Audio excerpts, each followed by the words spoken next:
Yeah, I put my clothes back on again now. I'm all right. There you go. Good. I'm glad because I don't think everybody could do that. Oh, we got all kinds of people are come. We got Mimo there and Thrifty's in. Okay, and Matt Sawyer. Hey, I got to talk about Matt too in a few minutes. Just had a couple of things I wanted to go over, which is I wanted to welcome everybody to another edition of RJ's Lives. We have our panel. We have CB Tactical, Thrifty Kniffy.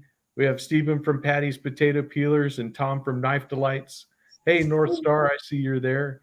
Uh, yeah, I mean this is going to be a fun show, but I want to remind you guys if you're interested, we do have RJ's Regiment, so you can get all kinds of little fun emojis to throw in your comments and all that kind of stuff.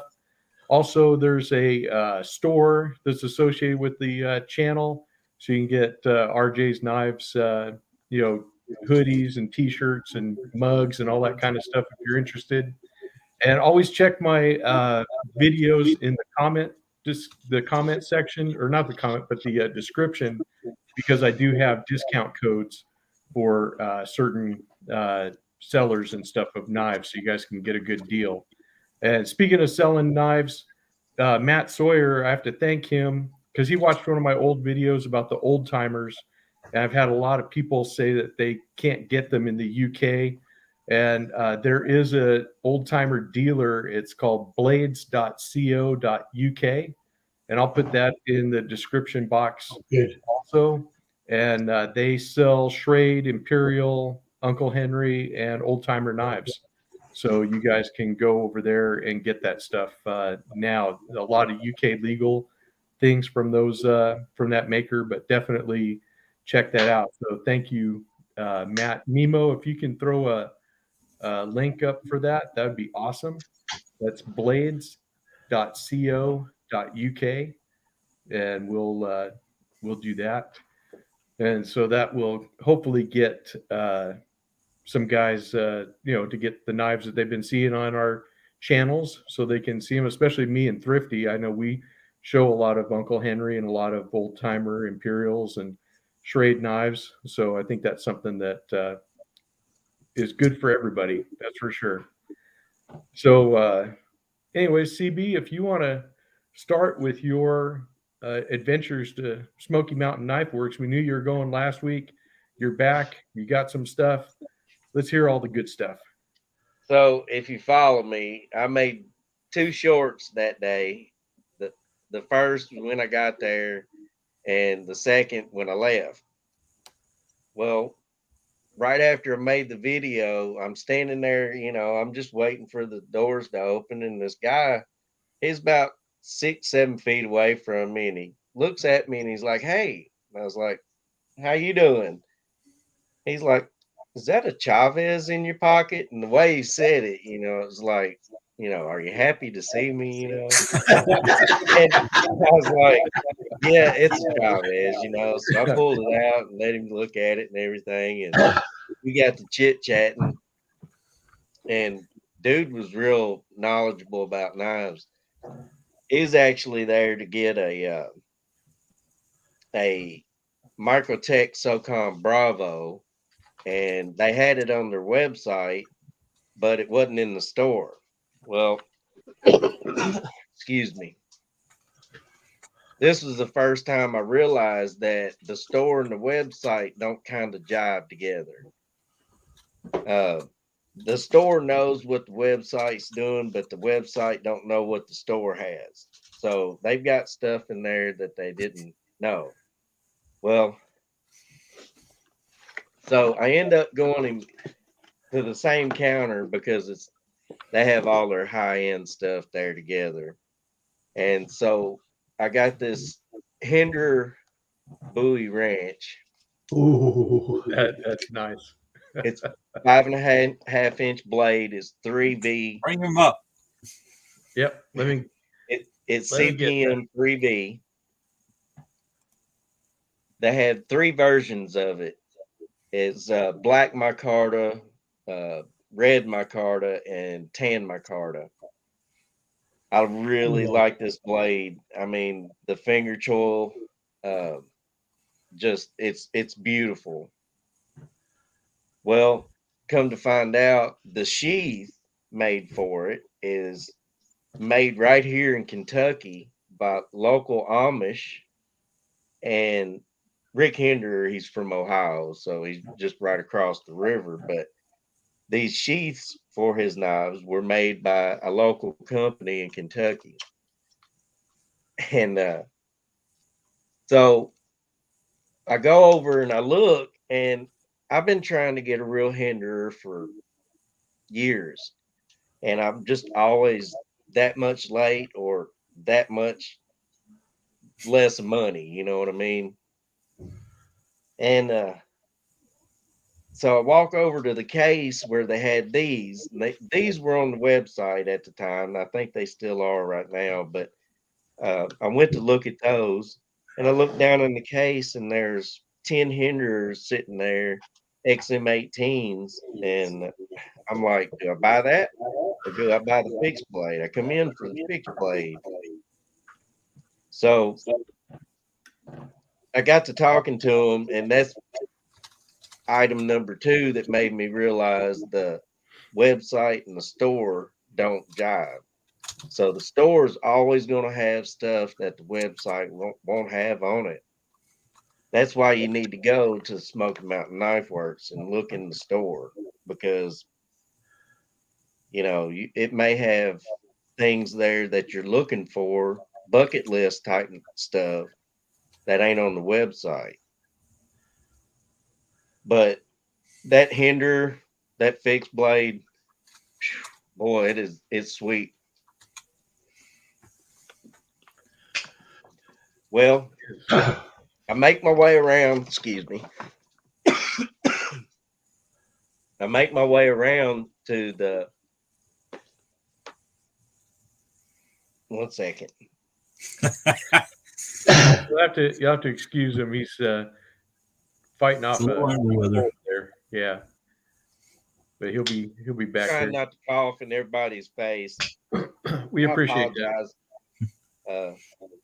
Throat's getting a little dry, but I make my way around to the Rough Rider table, and let's see.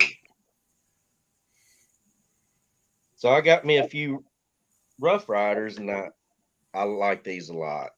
So I got the Tough Stag Hunter, folding hunter. Really like this knife. The scales look really good on it. Yeah, that's nice. And so I picked this out, and then I picked out the Tough Stag Camp Scout knife. Oh yeah.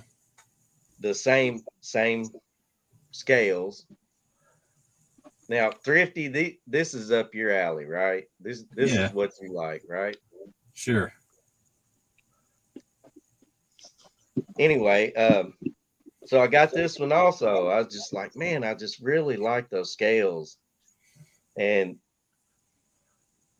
I thought they did a real good job with this model line. Really clean. And this is still a relevant knife today. Flat tip screwdriver, bottle opener, Right. can opener, leather punch. I mean, if you wear a belt, that's almost you got to have that, right? Yeah, make another hole so it fits right. Yeah. Well, so everybody's got to make a silly buy, right? And I look down and I'm like, oh, I see that and I got to have it. So I bought the Rough Rider Bowie. My God. This thing is 10 and a half inches long, I think, or 11. Nice. What's that Lovely, one huh? cost, TV? Huh? What's that one cost? So this is $30. $30. Ridiculous. The blade's made in Pakistan. Now, hold on a minute before we go anywhere. Okay. There's the Hinderer to the Rough Rider, right? Right. Yeah. Well, the blade's made in Pakistan. Right. This is the one thing that I'm gonna pick on Rough Rider about, is because if you ever watch blade makers from Pakistan, Rough Rider may be paying them for a certain type of steel, but I guarantee you this is made out of a car leaf spring.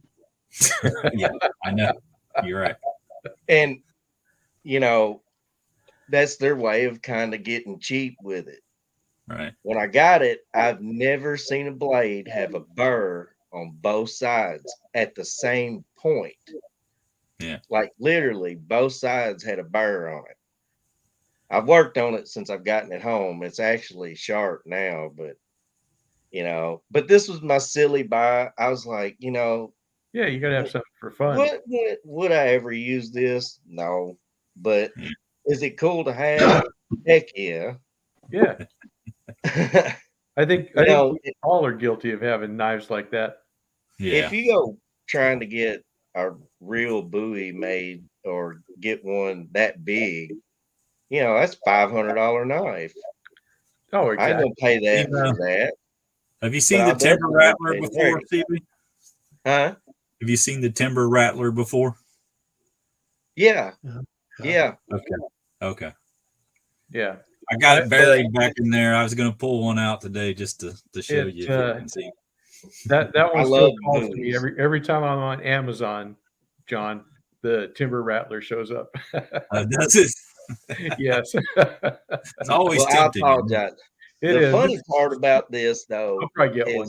is at every one of these stations I went to get a knife, I'd give them my name and they would take it up and put it up at the door that I was going out of to check Right. out. But when I went to the Rough Rider, They don't do it there.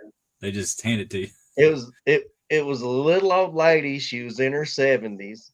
Mhm. And I'd pick the three out, and she's like, "Is that all you need?" And I was like, "Yes, ma'am." I said, "My name is Baldwin," and showed her my ticket. And she was like, she looked at me and she said, "Do you plan on stealing them?" I said, "No, ma'am, I don't." She's like, "Well, I don't feel like walking up to the door. Have a nice day." Handed them to me, and I was like, "All right, no problem." She's a sassy little thing. I liked her. Do you plan on stealing them? No, ma'am. But Yeah, that's what they did with all the inexpensive stuff. They just handed me that. I went to the Imperial counter and I was thinking the same thing. Oh, do you need my number or whatever, And she's like, no, just take it. but I went to the Kershaw table. Literally, this is like, and I think I kind of messed with them a little bit, but I got this Kershaw camshaft for like $28. And well, those Rough Riders were 20, but this is the Smoky Mountain Knife Works exclusive camshaft. That is lovely. And it's in D2 steel. Oh, And so they walked that up to the door. Yeah. They were like, "Oh, what's your name?" So I told them, but that's got carbon fiber inlays on the scales there. Right. Yeah. that is a beautiful looking little knife. Yeah. Deep It would carry remind me of pocket the clip. DT sort of thing. But it's definitely got the Kershaw speed assist on it. I mean, this thing, it's a nice little knife, and I got it for $28. Yeah. Here's another little fun knife that I got, and this one was a Smoky Mountain Knife Works exclusive. It's the CRKT Squid in copper scales. Oh, I like that. My wife says it looks like a hand grenade. That's Yeah. exactly what I think. Yeah, Yeah. it's got a frag pattern on it. Frag pattern. I'm not quite sure. I'd have to look it up. It's not on the blade what blade steel is. But steel liner lock, And I got this one for like $28 with Yeah. copper scale, you know. I like this little thing. It's just a neat little Yeah, those are fun little knives. That's for sure. pocket fun knife. And then, so I'm sorry if I'm taking up all this time. I'm just trying to get through these. I haven't even made the video on it yet. I'm showing y'all first. Oh yeah, we get exclusives up in here. That's right. So I went to the Boker table, and I've been wanting one of these for a little while. They're pretty inexpensive. I've been wanting a Boker Kalashnikov. Uh-huh.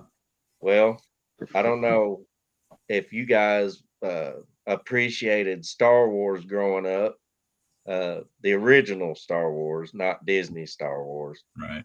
But Boba Fett was my Favorite. Boba Fett was my favorite, and they had the Boba Fett Kalashnikov, and I just had to buy it. It was another silly buy, but I really like these things. Those are real fun knives, anyway. Yeah. Yeah, has a real snappy opening, you know. Yeah. And then I went through. I got Leathermans. I got Sincut, Kubi. Here's my Kubi. I hadn't even opened this one yet. I don't even remember what model it is right now. But I think we can all agree Kubi makes some pretty decent knives. My dog's playing with my wife. He rules the house. Y'all know how it is. Oh yeah. But Oh, that's nice. Yeah. got this little Kubi. Got a deep carry pocket clip, D10 scales. You know, Yeah. I call Kubi makes this some really- a modified Warncliffe sheepfoot kind of mixture. Don't really know what to call that style blade, but I think that's you called know, a worn foot. well, Warncliffe is straight. It's No, a I said straight a worn foot. Warm Warncliffe. Oh yeah, okay. I get you. But I got this little fun thing here, you know, and of course Sincut, that's we and Civivi. Can't go with them. Yes. This one was like $24, I think. But nice little knife there. Just Yeah. you know, I've got little hands, so shows you the size of the scale. Not bad. Got a good finger choil. I like the fact that it's, I mean, $24 and it closed on itself. Yeah. That's just going to show the quality of knives, the way they're done nowadays, from all over. Yes, you're right about that. All right, I'm done. I'm sorry, you guys. I didn't mean to take up so much time. Never be sorry showing knives. Yeah, exactly. We all enjoyed it. Are you kidding? Yeah. Hey, Well- we're just living the dream through your visit. That's right. So, Yeah. one I actually more broke thing. out a bunch of modern knives because I remember when Go you said yes the last time you were on, you was like, "Well, I kind of feel left out." I'm like, "Well, you don't need to. I got modern knives I can show you. Yeah. You want to see my Kubi?" Sure. Yeah. You got a of new us one? are- I like Kubi. Yeah. They make some great stuff. Now, I don't think this one has a name. They just kind of use numbers. A lot of them are doing that. This is the KU332F, if that means anything to you. But oh yeah, I like some of their knives. They've got real nice blade shape on this, and I think Kubi's got some of the best action going for Yeah. budget knives. Their action is insane. That- There's a good That looks awfully familiar. Yeah. You got one of those? Yeah. The best drop action in a knife. It's just amazing. Yeah. Better Right than out. any of my high-end ones. Yeah. Just drops beautifully. I'll have to do it right-handed. I don't want to cut myself, but that thing will drop right on you. Uh-huh. Look at It's that. amazing. I only found Kubi last year. And my gosh, I've got a couple now and I wouldn't swap them. Yeah, their action's insane. But there And you the go. price That's point is too. yeah, it's stupid. What's the steel on this? I forget now. D2 probably. Yeah, D2. D2, yeah. That's like their go-to steel. I love D2. I don't. I just think There's it's a nothing wrong with it. great budget steel. Yeah. And if they're going to laminate the blade, sure, what the hell are you going to? Fantastic. Jersey, Yeah, he's a it's big funny. Kubi fan too. He likes what is the other two brands? He likes two brands, Sincut and Kubi, I think. Yes. Yeah. he does. For his budget moderns. The funny thing is D2 is yesterday's 440, Yeah. Yeah. and that's what it's really become today. Yep. Yeah, it's very true. All right. You got something that you want to show off there, Tom? What you got, Love Tom? it. I sure do. I want to do a shameless promotional ad.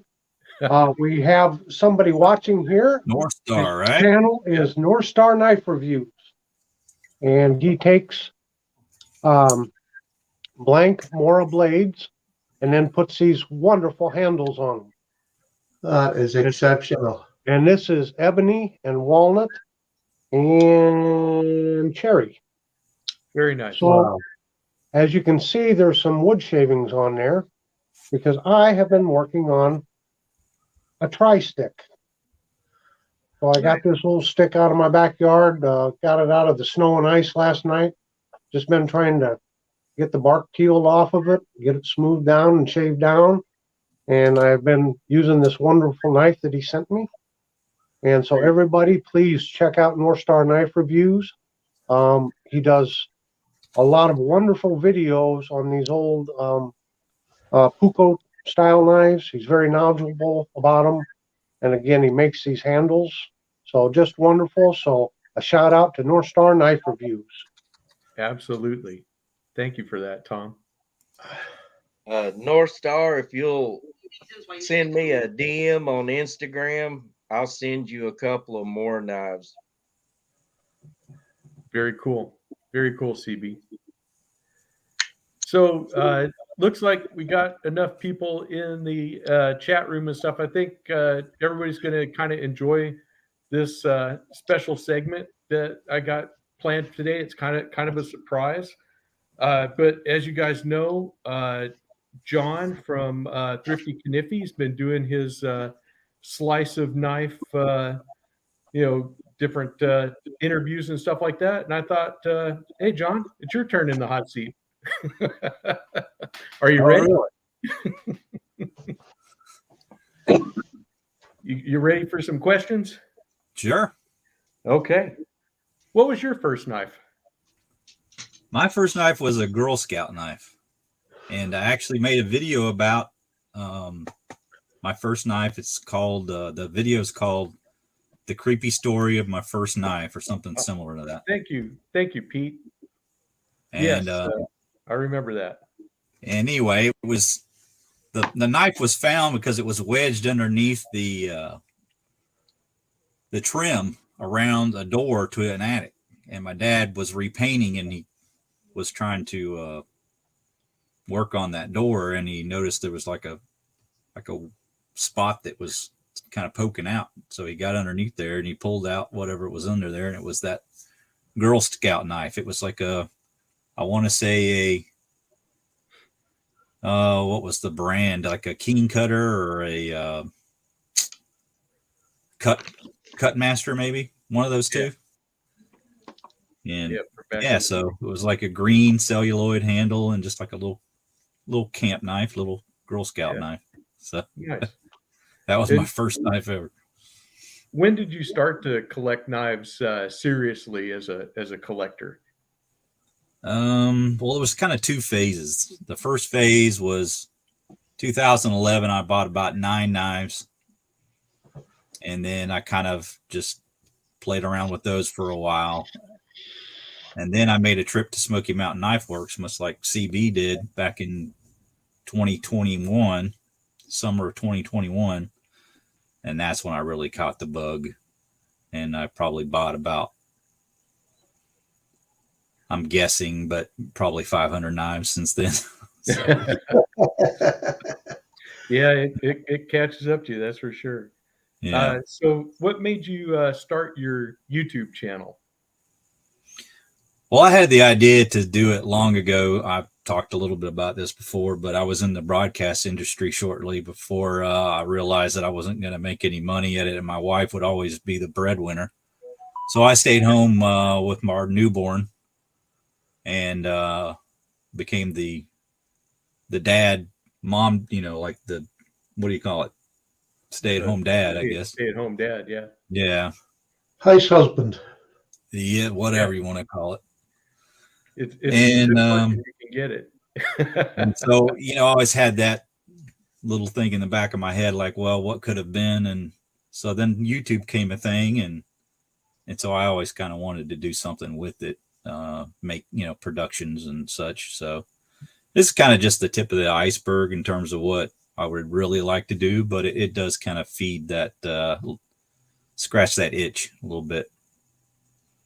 So that's kind of why I wanted to do the channel. And then, meeting you guys and then the entire community, that's just made it even better. It's just a little bonus, little whipped cream on top.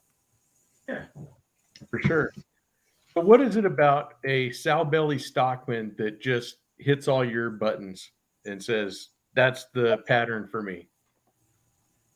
Yeah, I would say the shape is the main attraction. I just felt like it's the ideal shape for a knife.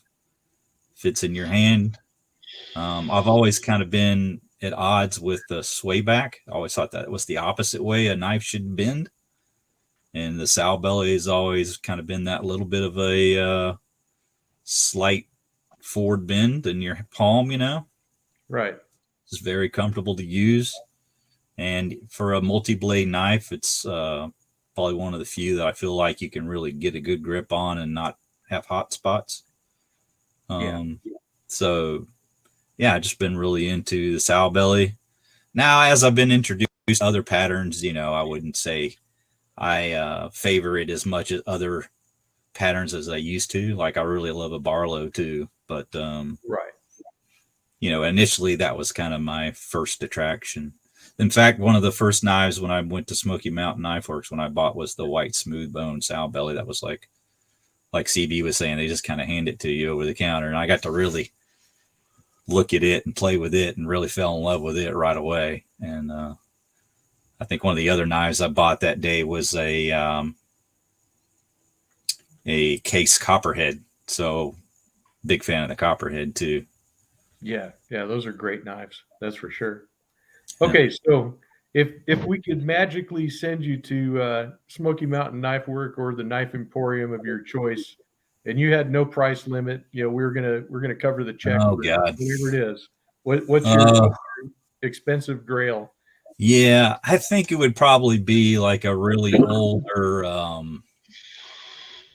jackknife or like a Barlow pattern from like Robeson or some real high-end manufacturer back in the day. It's something with a lot of history to it that's been well maintained, well taken care of. It's like a really mint condition style, old traditional style pattern, like a two-bladed jack or a Barlow or something like that. That would probably be my ideal knife. Yeah, something with a lot of age to it. I wouldn't buy a modern knife or anything that was made recently if I had, the money to buy whatever I wanted. Exactly. Yeah. Okay, are you ready for your lightning round? Okay, here we go. These are the fun go questions. over the rules. Okay, so here's the rules. You have to pick one or the other. You can't say both, and you can't say yes, and all that good stuff. You're forced to choose one or the other. So, Okay. fixed blade or folder? Oh, folder, no question. Okay. Old timer or Uncle Henry? Old timer. Victorinox or Leatherman? That one's harder. I'd probably go Victorinox. Good choice. Ginger or Marianne? Oh, that's easy.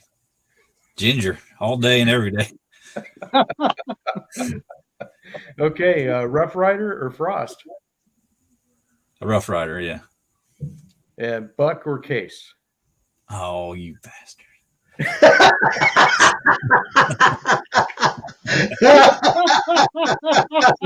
Thank you, John. That's the nicest thing anyone said to me all day. How are these friends? Man. I like him for different reasons. I guess if I could only choose one, I'd go with Buck probably. Okay. Very good. Well, that concludes your thing. You made Tom happy. He gave you 2 thumbs up on that. Zen agrees with you. Ginger all day. Yeah. So there you go. Yeah, Too ginger bad all day. Jerome isn't here to put that in a quote. I missed the ginger thing. What was that? That's from Gilligan's Island. You remember the old show? Marianne and Ginger. Gilligan's Island? Is that one of them reading books? No. No, it was a Gilligan's television Island. series. It was It's an a old TV show. TV Oh, show right. No.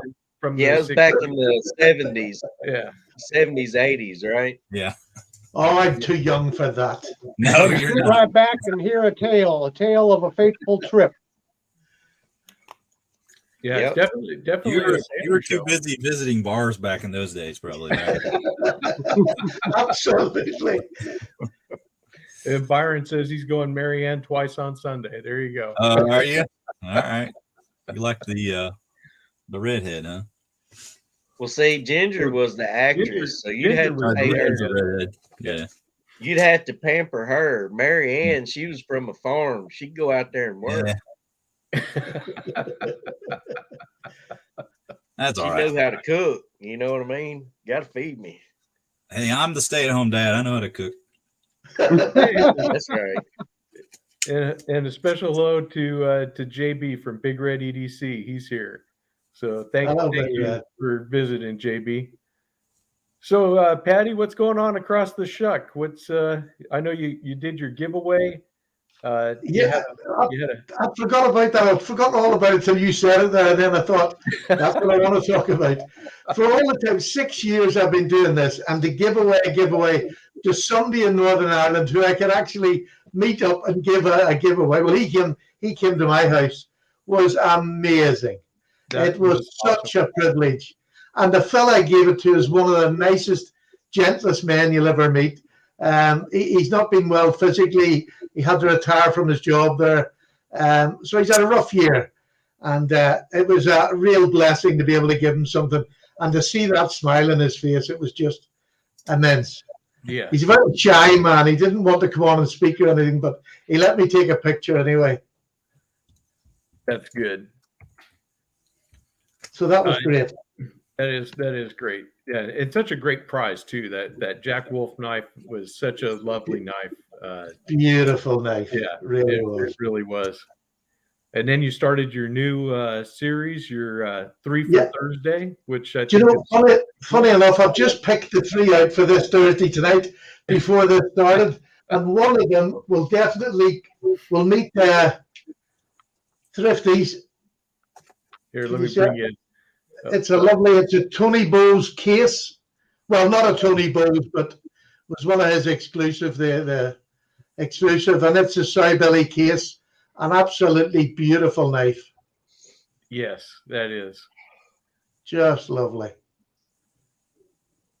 Stag bone. Yeah, So that will be on Thursday.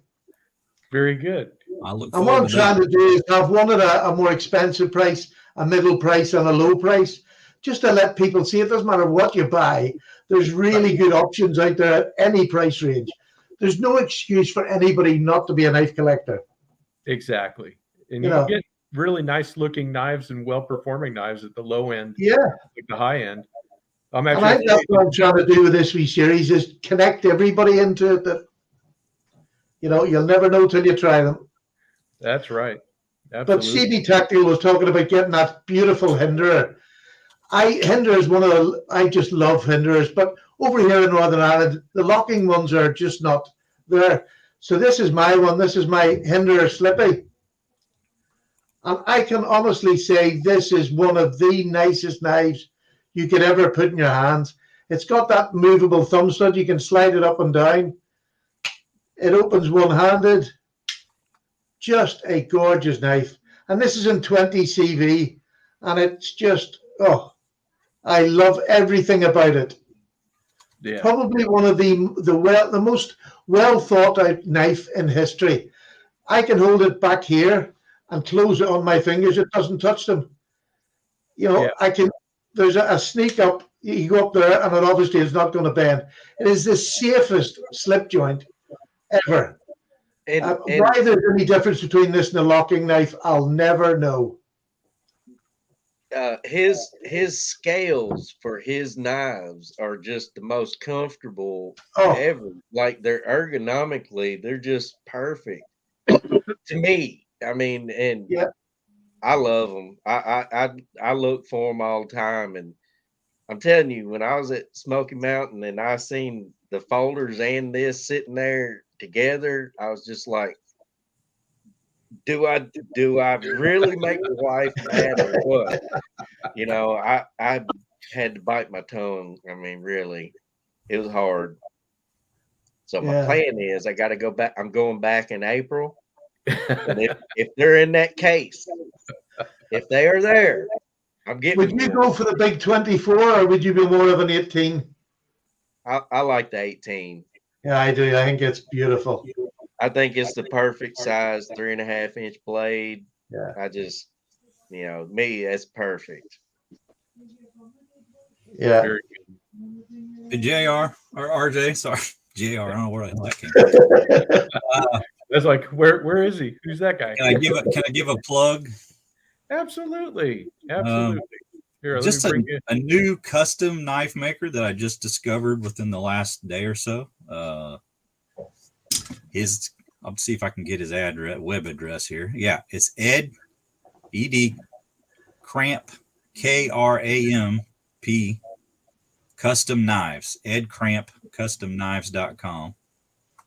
And you were talking about like grails or whatever. Like for a modern knife, I think I would like to pick up one of his knives. He has a sow belly that I would really think I would enjoy. And they're all custom knives and all traditionals. And he has about 5 different patterns. He does a Stockman, he does a Barlow, he does a half Whittler, and a couple others. Toothpick, Trapper. So check out Ed Cramp CustomKnives.com and have a look at those. I think everybody who's a traditional lover will And be that's pretty impressed. They are all one word. The Ed Yeah, Cramp. all one word, all lowercase. Ed Cramp CustomKnives.com. Okay. What does this price range start from? Well, the one I want is like $375, so they are not inexpensive. So No. yeah, these are like really high-end grail type custom made Yeah. knives. Okay. But there's something to drool over at the very least. Exactly. Something we can look at and dream. Yeah. Oh, that's for sure. That was what my grandfather always said. It's free to dream. Mhm. Mhm. It's free to drink. Doesn't cost you a dime. That's right. And are you pleased with your buck knife, Tom? A buck knife? Did someone say buck knife? Did you finally get your gift? I did. Ah, I did. My first knife purchase of 12. Okay, let me distinguish this. I got a gift that was a buck knife, but I also have my first knife purchase of 2023. And it is this Buck 301 Stockman. And this is kind of what they used to call the chairman's model. It has rosewood scales and that pretty blue buck inlay inset there. And yeah, stainless steel bolsters, or those brass. It's hard to tell in the light here. Anyway, just a gorgeous knife.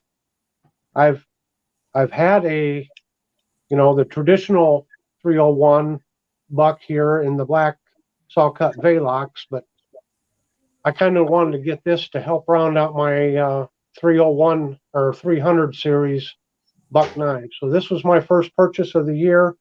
And as I said here a few weeks ago, I'm really, my goal in 2023 is, one, not to say something so silly that Jerome can write it down in the Knife Delight's book of quotes. And secondly, to get back to focusing on my buck knives. Now I do have one more knife to show. And if you haven't seen the video, this was just, I got to tell a story. I get an email from my friend at the Kirby Creek Outfit. He says, "Hey, I got a sticker I want to send you. I've lost your address. Can you send me your address?" Well, I get home from work the other night and there's a box in the mailbox, and I open it up, and this is the sticker he was talking about. That's one sure big sticker. This is a Buck 102 Woodsman. It's got the Cocobolo handle, and Nice. it's in D2 steel. Wow. Nice. So this is the 102 is one of my favorite patterns. I just love this little knife. And this is the 5th one now that I have in my collection. That's a super nice one. I just don't even know what to say. This knife community, it is Best so in the amazing. world. Thanks everybody that's out there that shares our passion and our love for knives and cutlery.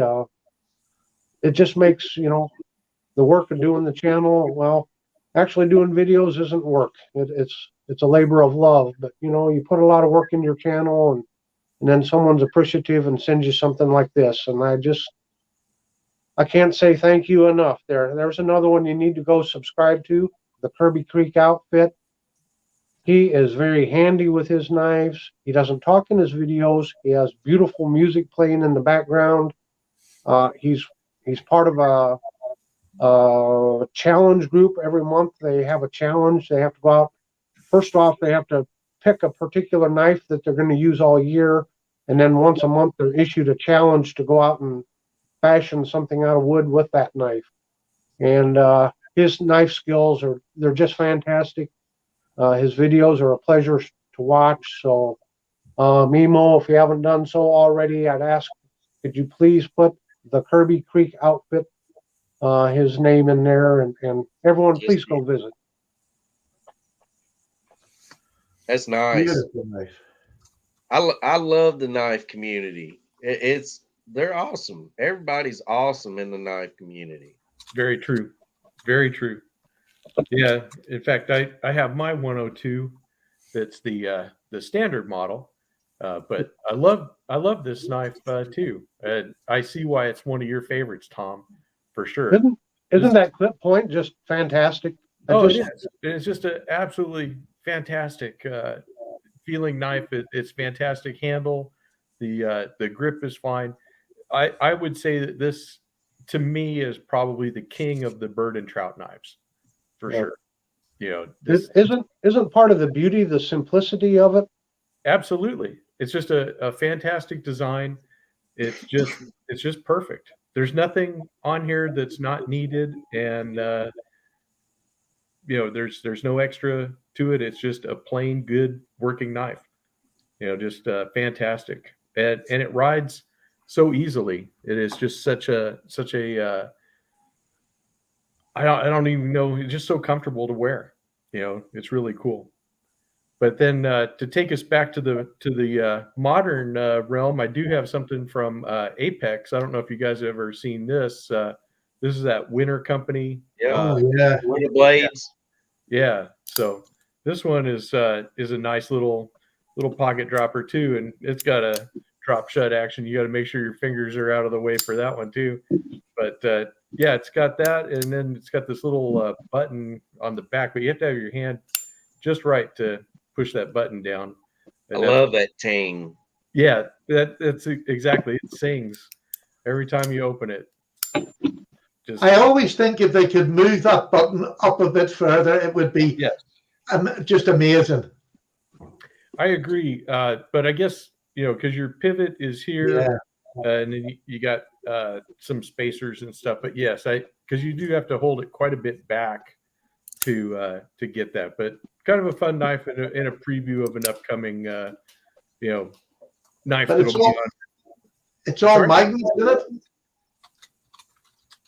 I'm sorry, I didn't hear. It's all magnets that hold the blade in. Is that right? Yes. Yes, Yeah. that's right. Yeah, it's Yeah. amazing. Yeah, the detent to close is for closed is magnets. Yeah, Oh, it's definitely revolutionary. I think it will improve. They'll find a way of moving that up, I think. I think so But too. at least they give you the finger relief to finger flick, Yes, which is a little easier. yeah, that's true. That you can Spidey flick it real easy. But yeah, this is a very cool little knife.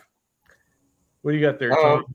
Tom, you probably shouldn't go to Smoky Mountain Knife Works because you'll come home broke.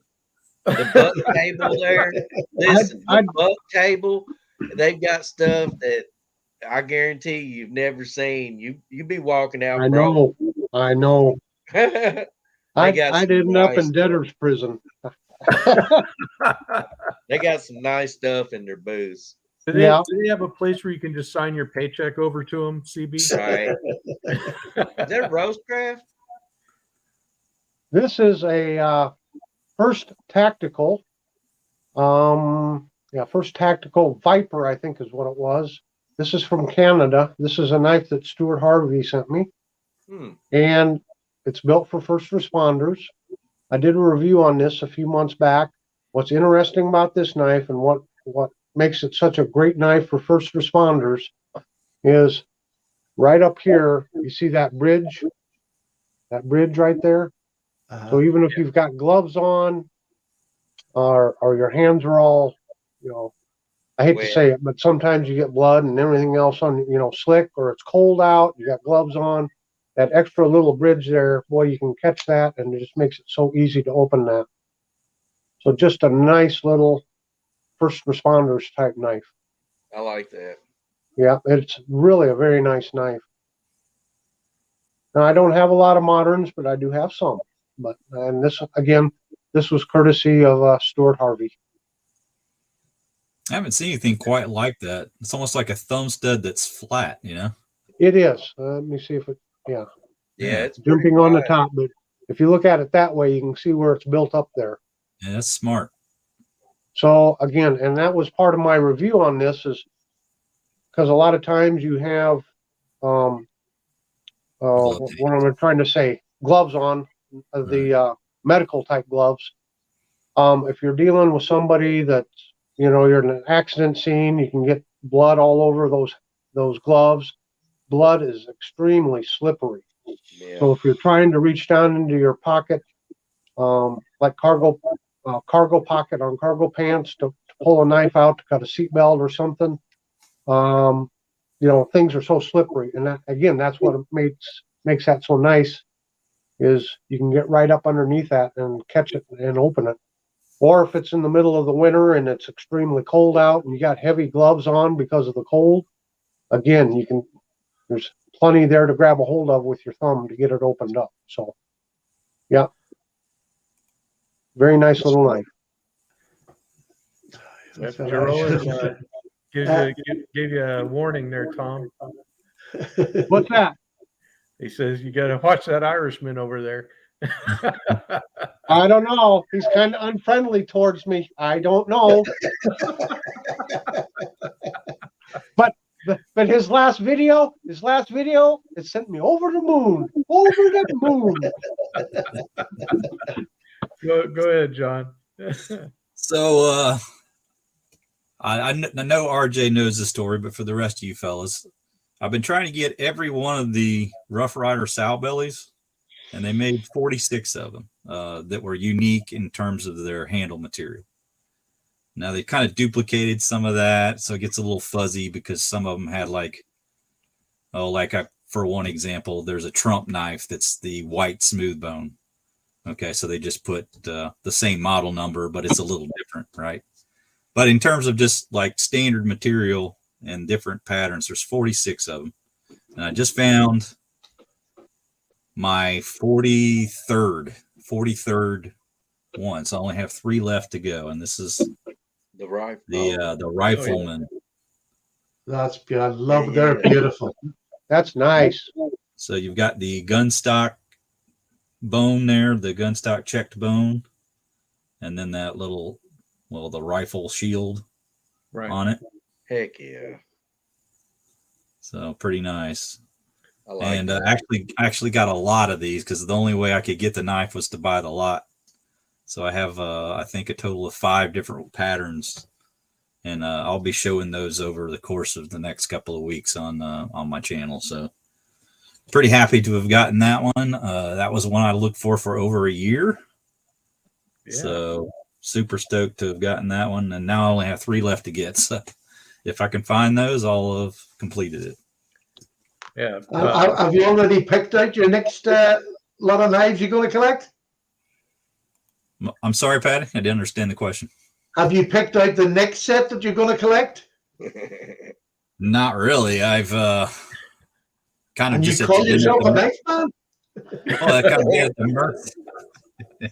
Been at the mercy of what I could find. So yeah, but yeah, I have Michael I have a lot Morgan. of case knives yet to get this year, I think. So that'll be something I'm concentrating on.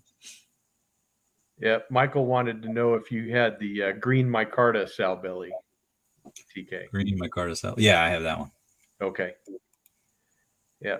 So there's your answer to that. Very good. So yeah, some more case knives for you. That's always a good thing. Mm-hmm. What you got there, Tom? CJRB Malia. Oh yeah. Yep. I won this in a giveaway from Wasted Beer Money several months ago. An interesting knife. Has a lot of good attributes to it. Is that the Swags designed one? Yes. Yes, it is. I believe it is. Yes, it says Swags up. The Swags up there. There it is. So now we know who's got all the love. All right. Yeah. Tom's the winner, ain't he? Yeah, kind of like the guy that goes into the casino and wins all the time, and they ban him from the casino, and they share names of banned people amongst the casinos. So my name will probably start getting shared amongst the channels. Don't let him enter. No, I've been extremely lucky. I've won 2 knives, or a knife and a Leatherman. They're from CB Tactical. So yeah. Hey, he couldn't go to a better person. Well, thank you. Okay, and you Here see, comes another quote. Jerome got your quote going there, Tom. So I can't read it. I can't see through my hands. I wondered what that was.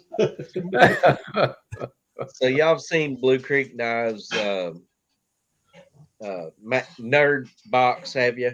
Yes. I've Okay, seen one so of them. I got my first one. It was here when I got back from Smoky Mountain Knife Works, and I got the Max Nerd, Right. and I got my first petrified fish. Oh I'm yeah. telling you what, Gorgeous. I'm really impressed with that. Yeah. Oh, this is the Victor. Yep. That's my Gorgeous. favorite. And I mean, it's just the action on it's perfect. Yes, it is. Absolutely. It's in the Bowler K110, which is Bowler's version of D2. So it's going to be a great steel. That's the first one I've ever had in that blade steel. But now I see why you talk about it all the time, RJ. You know, your petrified fish. What model is yours? Mine is also the Victor, and Oh. mine is the other one. I have. Let me bring myself up here. So mine is the green with the blackout blade on it. Okay. I think this is, I forget what steel this is off the top of my head, but I don't know if it's the Bowler or not. It might be. Well, I think they're all it'll the same. say it in real tiny letters in the V. Oh, It in the should V. say K110 in it. Okay. Yeah, I don't have enough light to see right here. Hold on a second, but I'll check it in a minute. But yeah, the action on this is just insane. You know, It is. it just really is. I was really impressed with it. Yeah, yeah. I mean, it just folds on itself. You know, it's just perfect. I love how they do the pocket clip, having these. Leaf over. You know, that just is a no brainer. I mean, they should do that. I was watching Big Red EDC, and he said the same thing, that more knife makers should do that for their pocket clips. It just makes sense. Yeah. It's a very clean design, and keeps them out of the way. Very easy to switch over. Yeah. Really, really a good stuff. The thing with the Victor is it's just all of the parts are perfect. The way they did the micarta, the way they did the pocket clip, the way the action is, the way the blade is, it's just like you just add up all these things and it just becomes like the perfect knife. I love it. Absolutely. It's my favorite for 2022. I'm definitely not complaining about getting the blue micarta.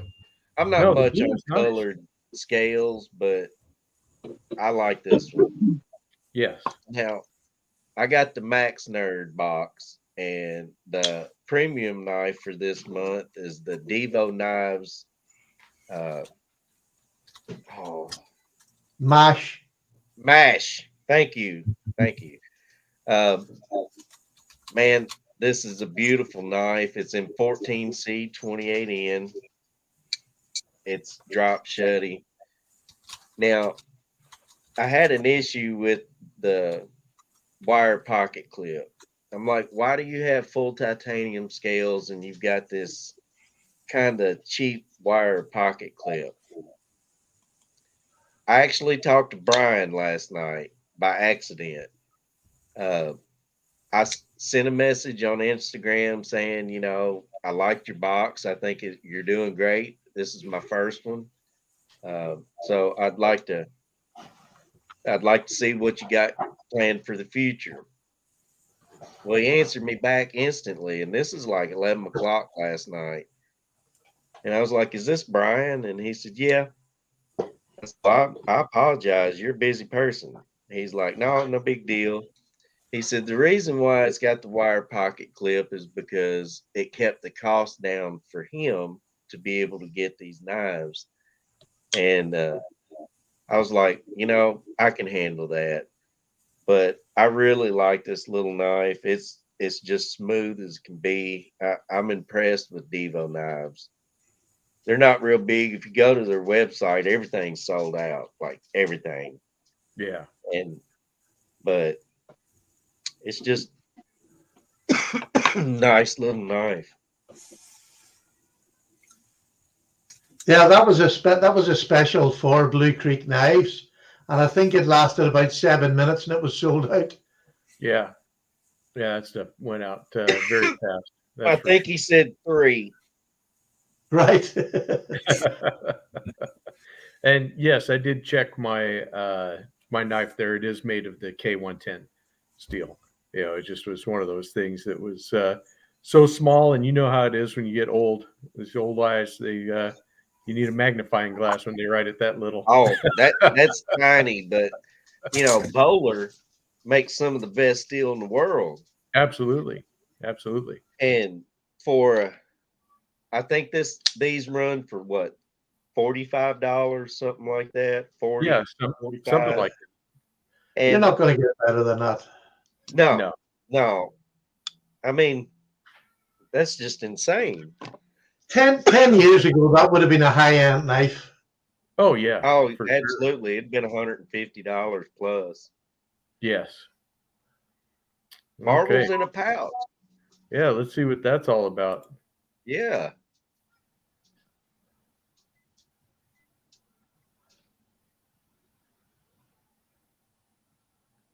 You got your sound off. You're muted, John. There we go. Sorry about that. Okay. Okay, so this one's for RJ because I keep going rounds with him about the trapper, and we have a friendly little thing about the trapper and how I always say I don't like it, but that's not entirely true. And I found a trapper I really, really like, RJ. So I have one to show you. I have one to show you too in just Okay. a second. Yeah, so we'll trade. So here's what we have here. Okay. We have the Marbles green stagbone, and I have a copperhead in this, and then got to thinking, hey, what else do they have for the green stagbone? Because I really like, or not stagbone, I'm sorry.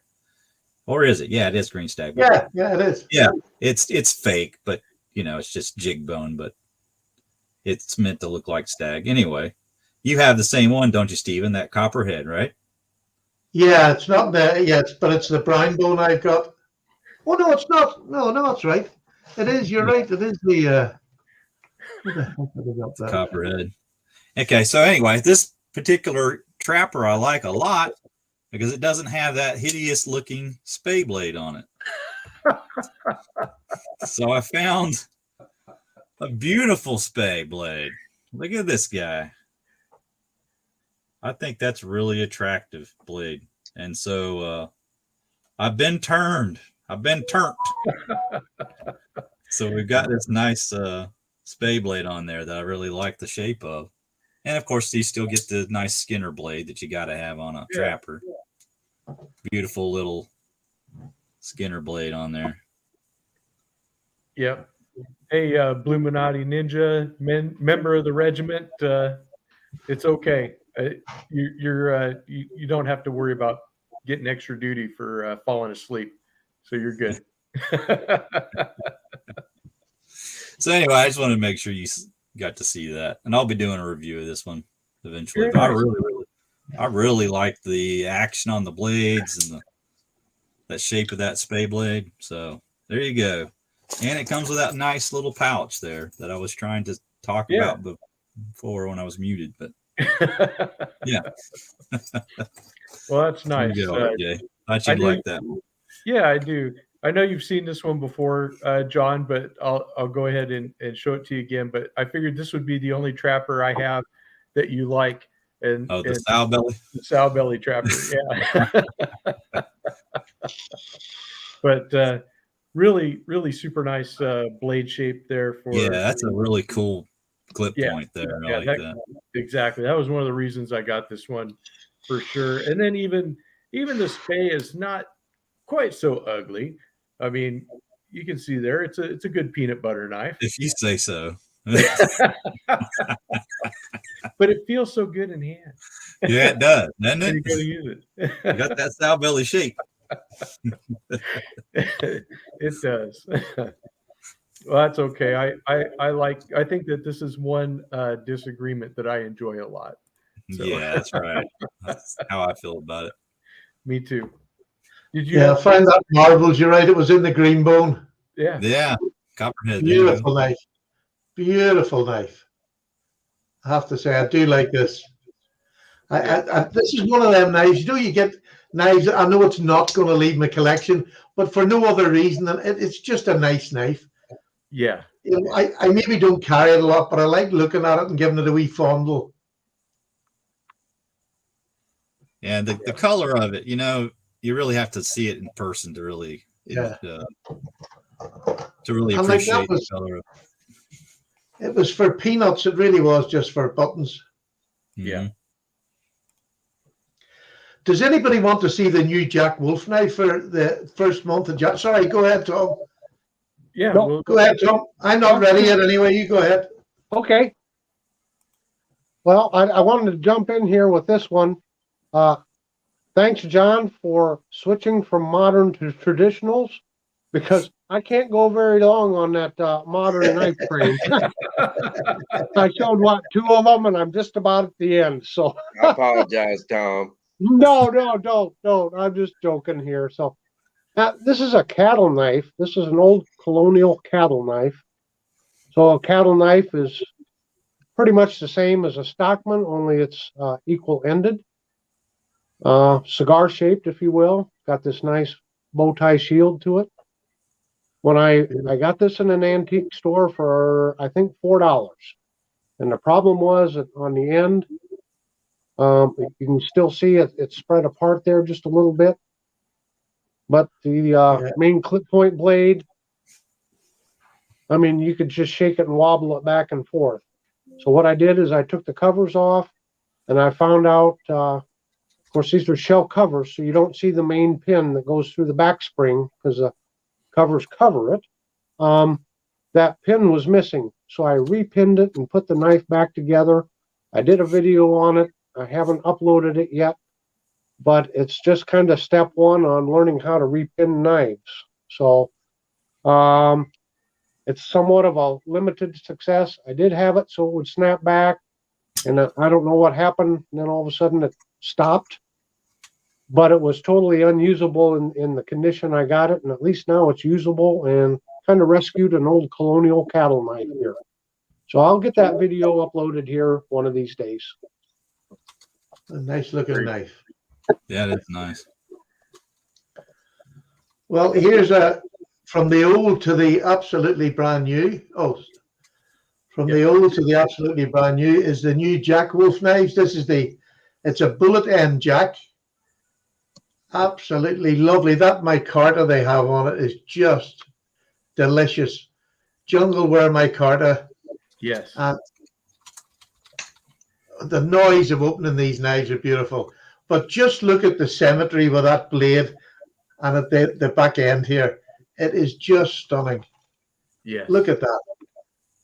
It is beautiful. And the nicest thing about this is he's changed the steel, and it's now coming in S90V. Oh, wow. Which is not a steel I was over familiar with. I used to have a Manly knife years ago that had supposedly S90V. I don't know how good it was. It cut and I used it, and it never went blunt.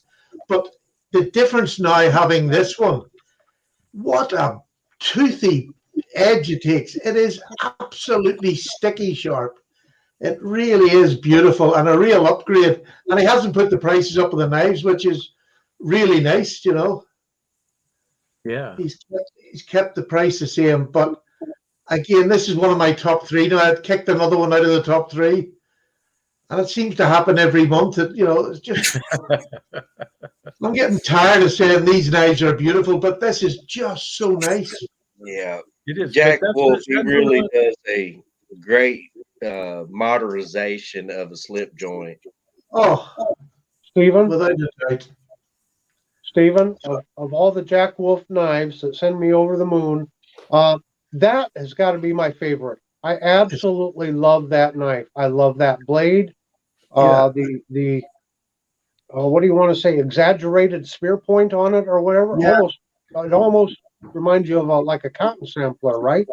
Yeah, very much so. In fact, the dog leg Jack is another one with a big fat spear point, and it's got that exaggerated dog leg.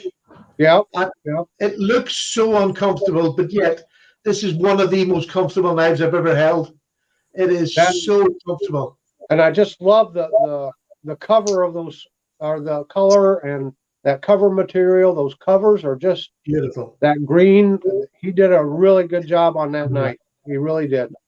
No, I have to say, I can't get it out of my pocket at the minute. It's just beautiful. I was cutting chicken to put a marinade in it. And I only had this knife on me, so the knife came, and I just set it on top of the chicken, and it was like the parting of the seas. It just went straight through. The chicken popped open. It was beautiful.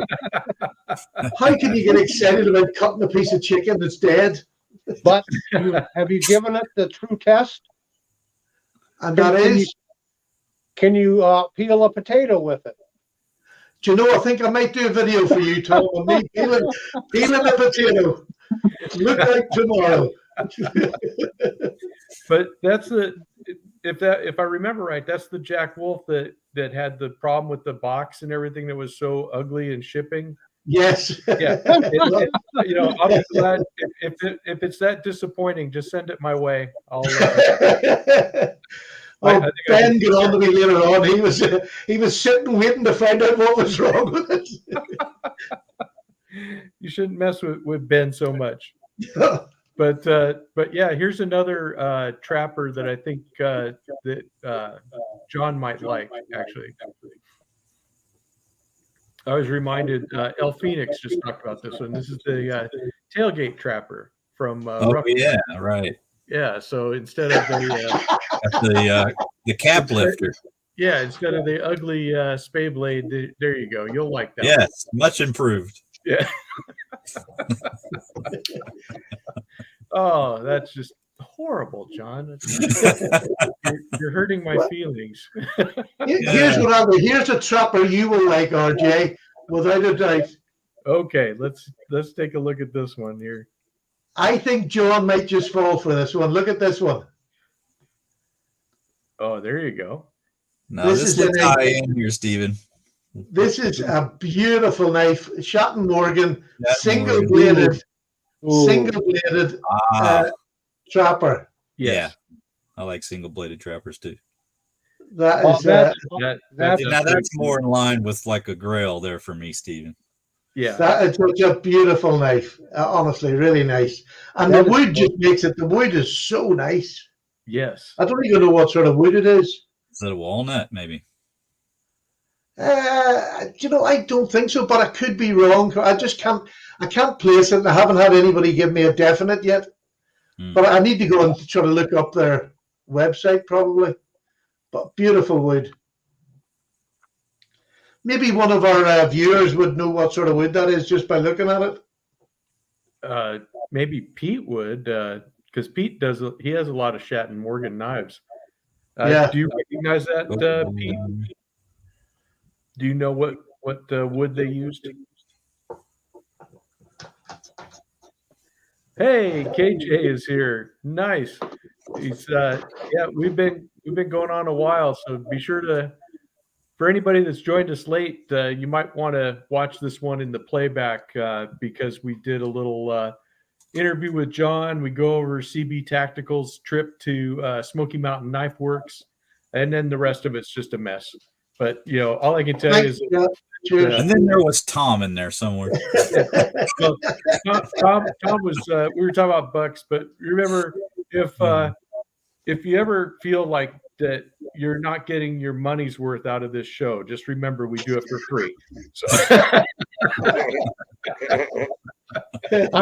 I'm just here to be the court jester. That's all.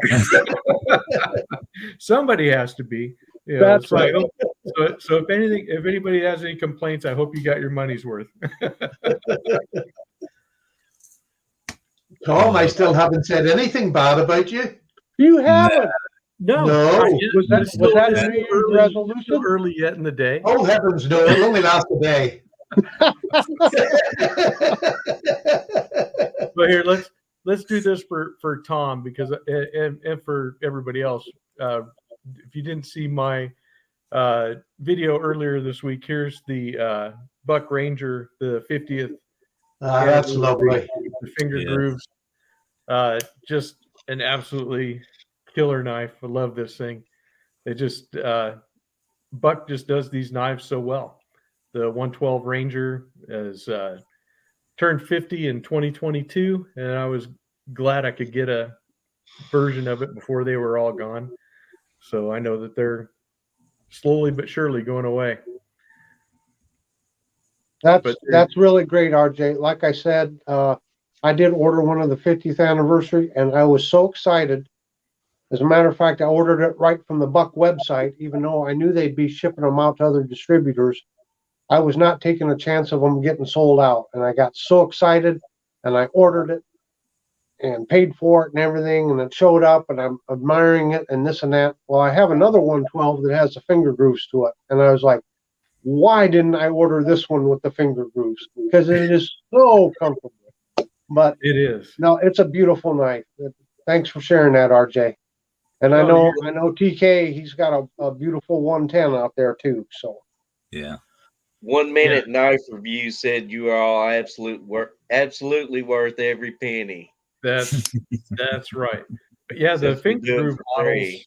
This was that 426, and that's where I first had a knife that had the finger grooves from Buck, and so very comfortable to hold. This is 110 size, but definitely good. And then I did bring the 50th 110 also, but this is the standard frame.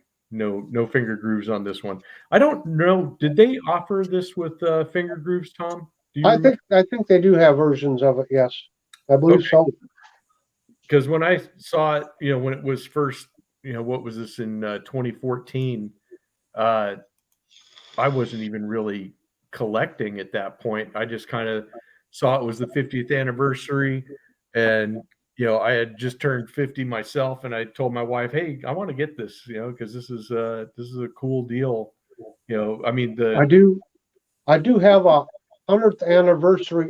That's Buck's 100th anniversary, and it came out on a 112. If you want to see it, I could grab it quick. oh yeah, that'd be awesome. Yeah, Let me grab it.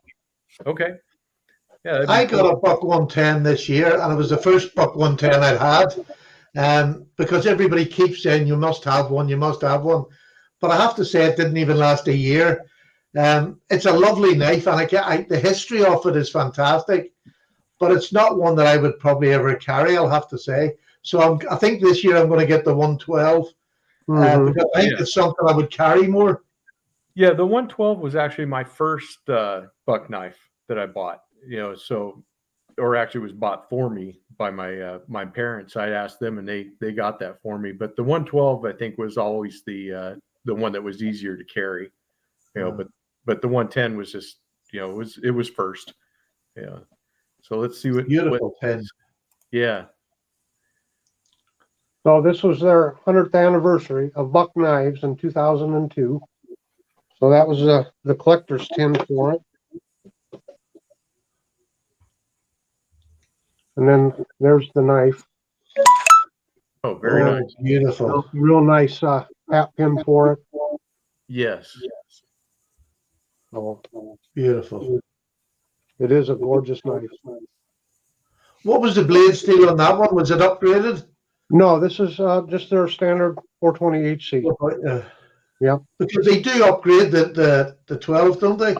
Oh, for the 112 and the 110 both, they have lots of different versions. I mean, where is it? They got the Slim series, the Slim Pro series, different handle materials. They even have a Buck 110 Auto. So they've come out with a lot of modern upgrades or modern versions of both the 112 and the 110. Does the Buck 112 come in a higher grade, like a S30V or something? You You have to pay more for them. Still the standard Yeah. steel is the 420 HC. But what I wanted to show is on the Tang stamp, can you see the anvil just below Buck? Yeah. So instead of having a date symbol on it, the way Buck dates their knives, on all their knives made in 2002, they simply used an anvil there to indicate the 100th year anniversary. Very Oh, good. that's cool. I'm going to ask you a question.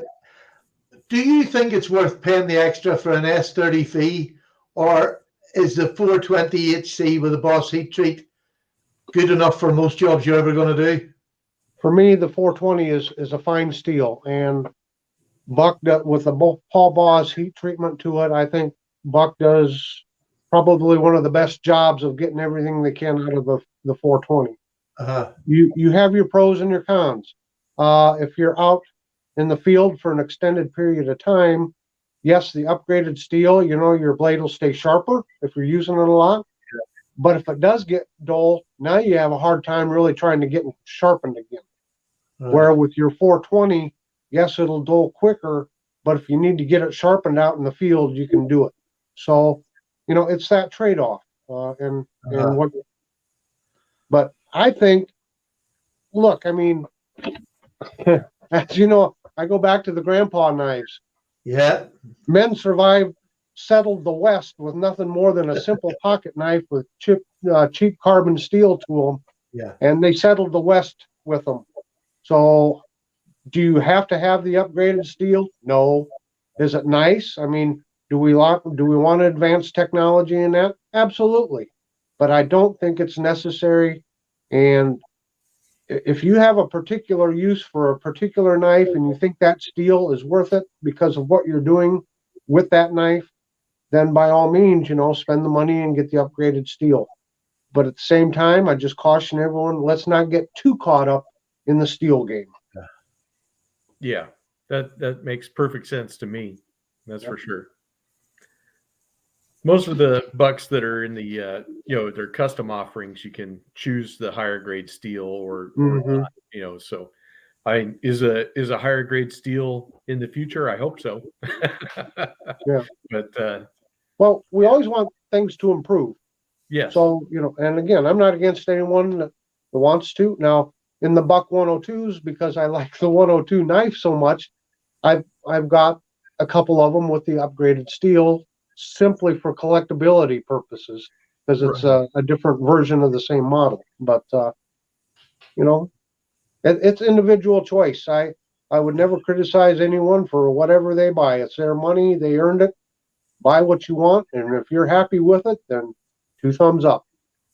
Well, and I kind of like Buck for that reason because they've stayed to their traditional ways for a long time and it's worked. Mhm. It's a good model. But on the flip side of that, they're actually trying to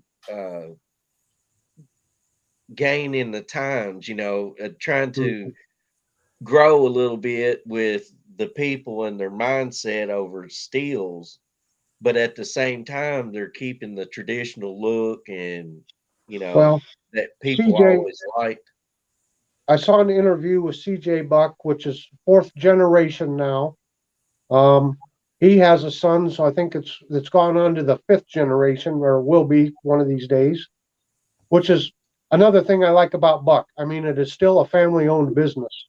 Yeah. And the current chairman is 4th generation. So, but in an interview with him in discussing the S30V and those, he admits that Buck was late to the game in getting those. He said that was intentional. We did not want to jump on board with those steels until we knew we had the heat treat down perfect. Yeah.